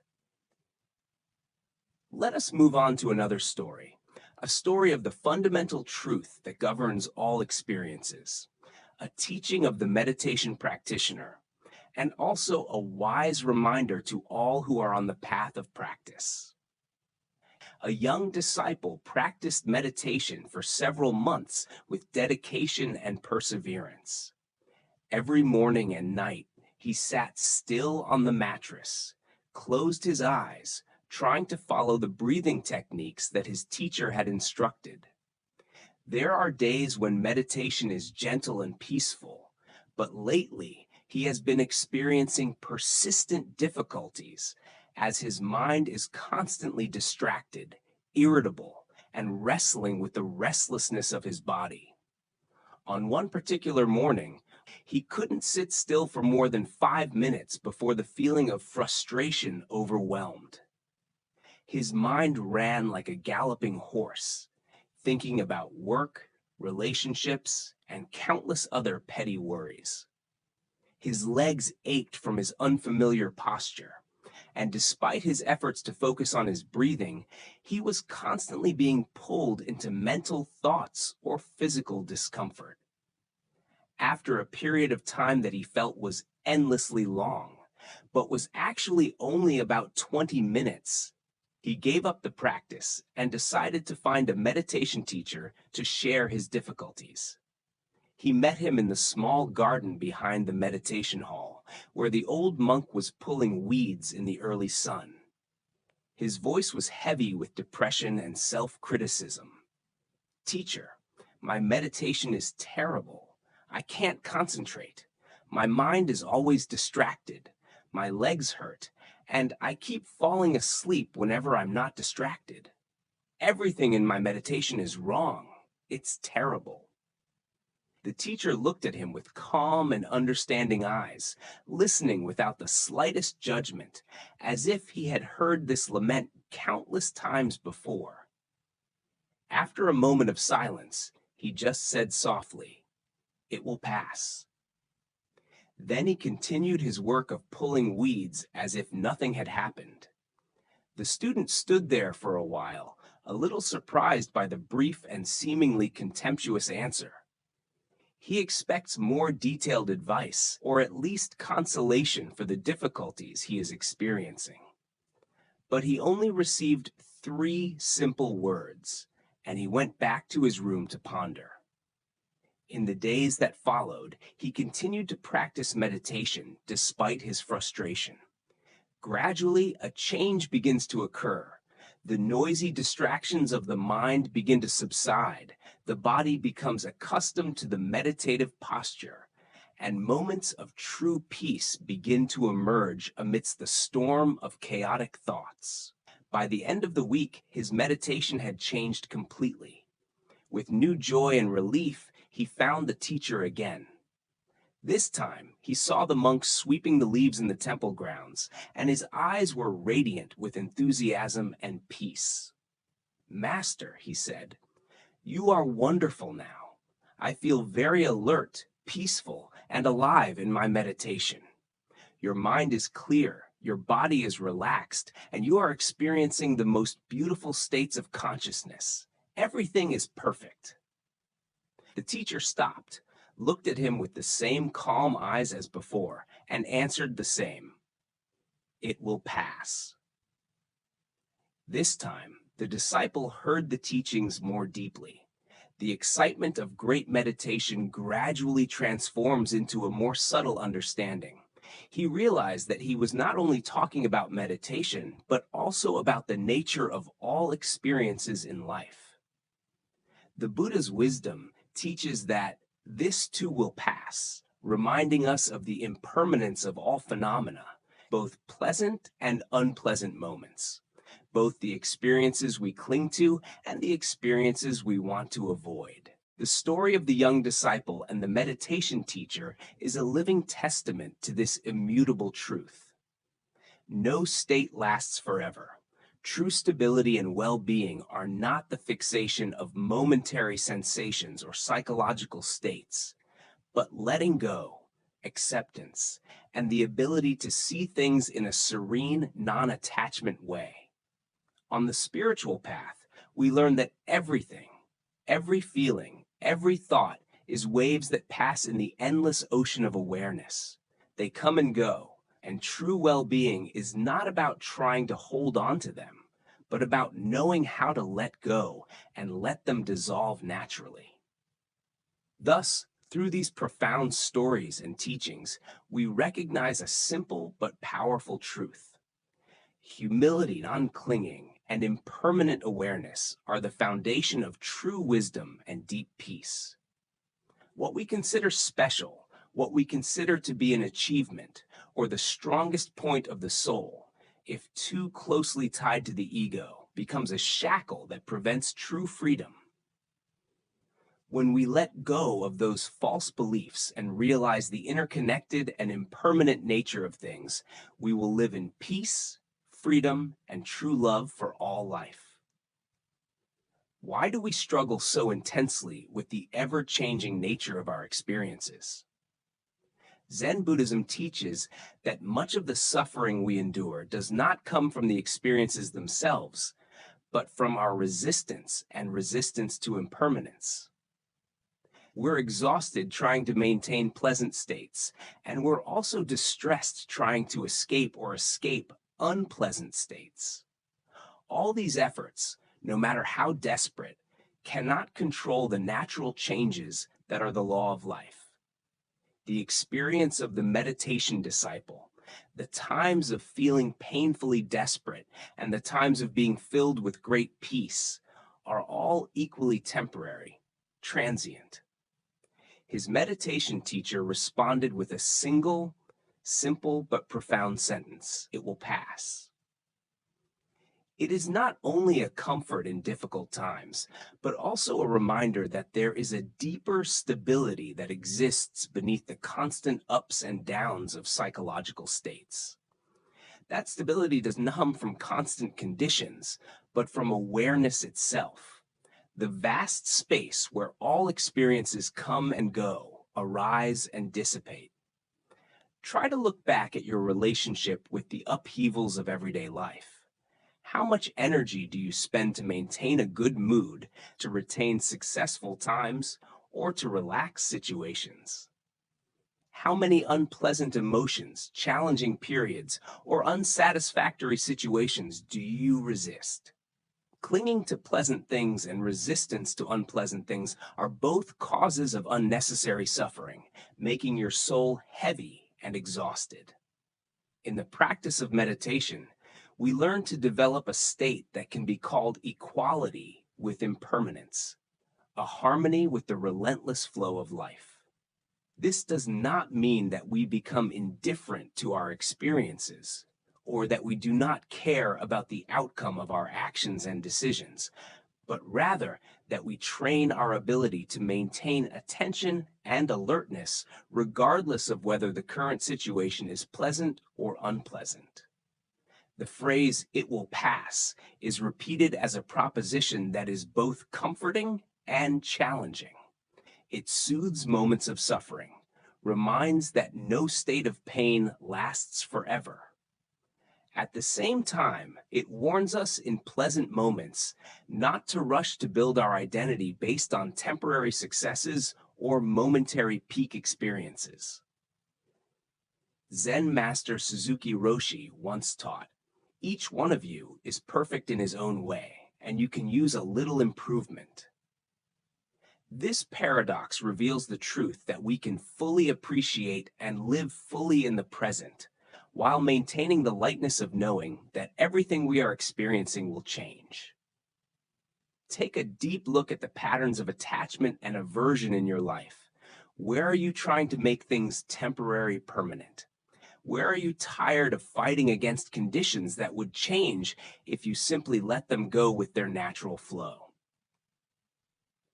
The Buddha said, "All things that are conditioned are impermanent. Be diligent in striving."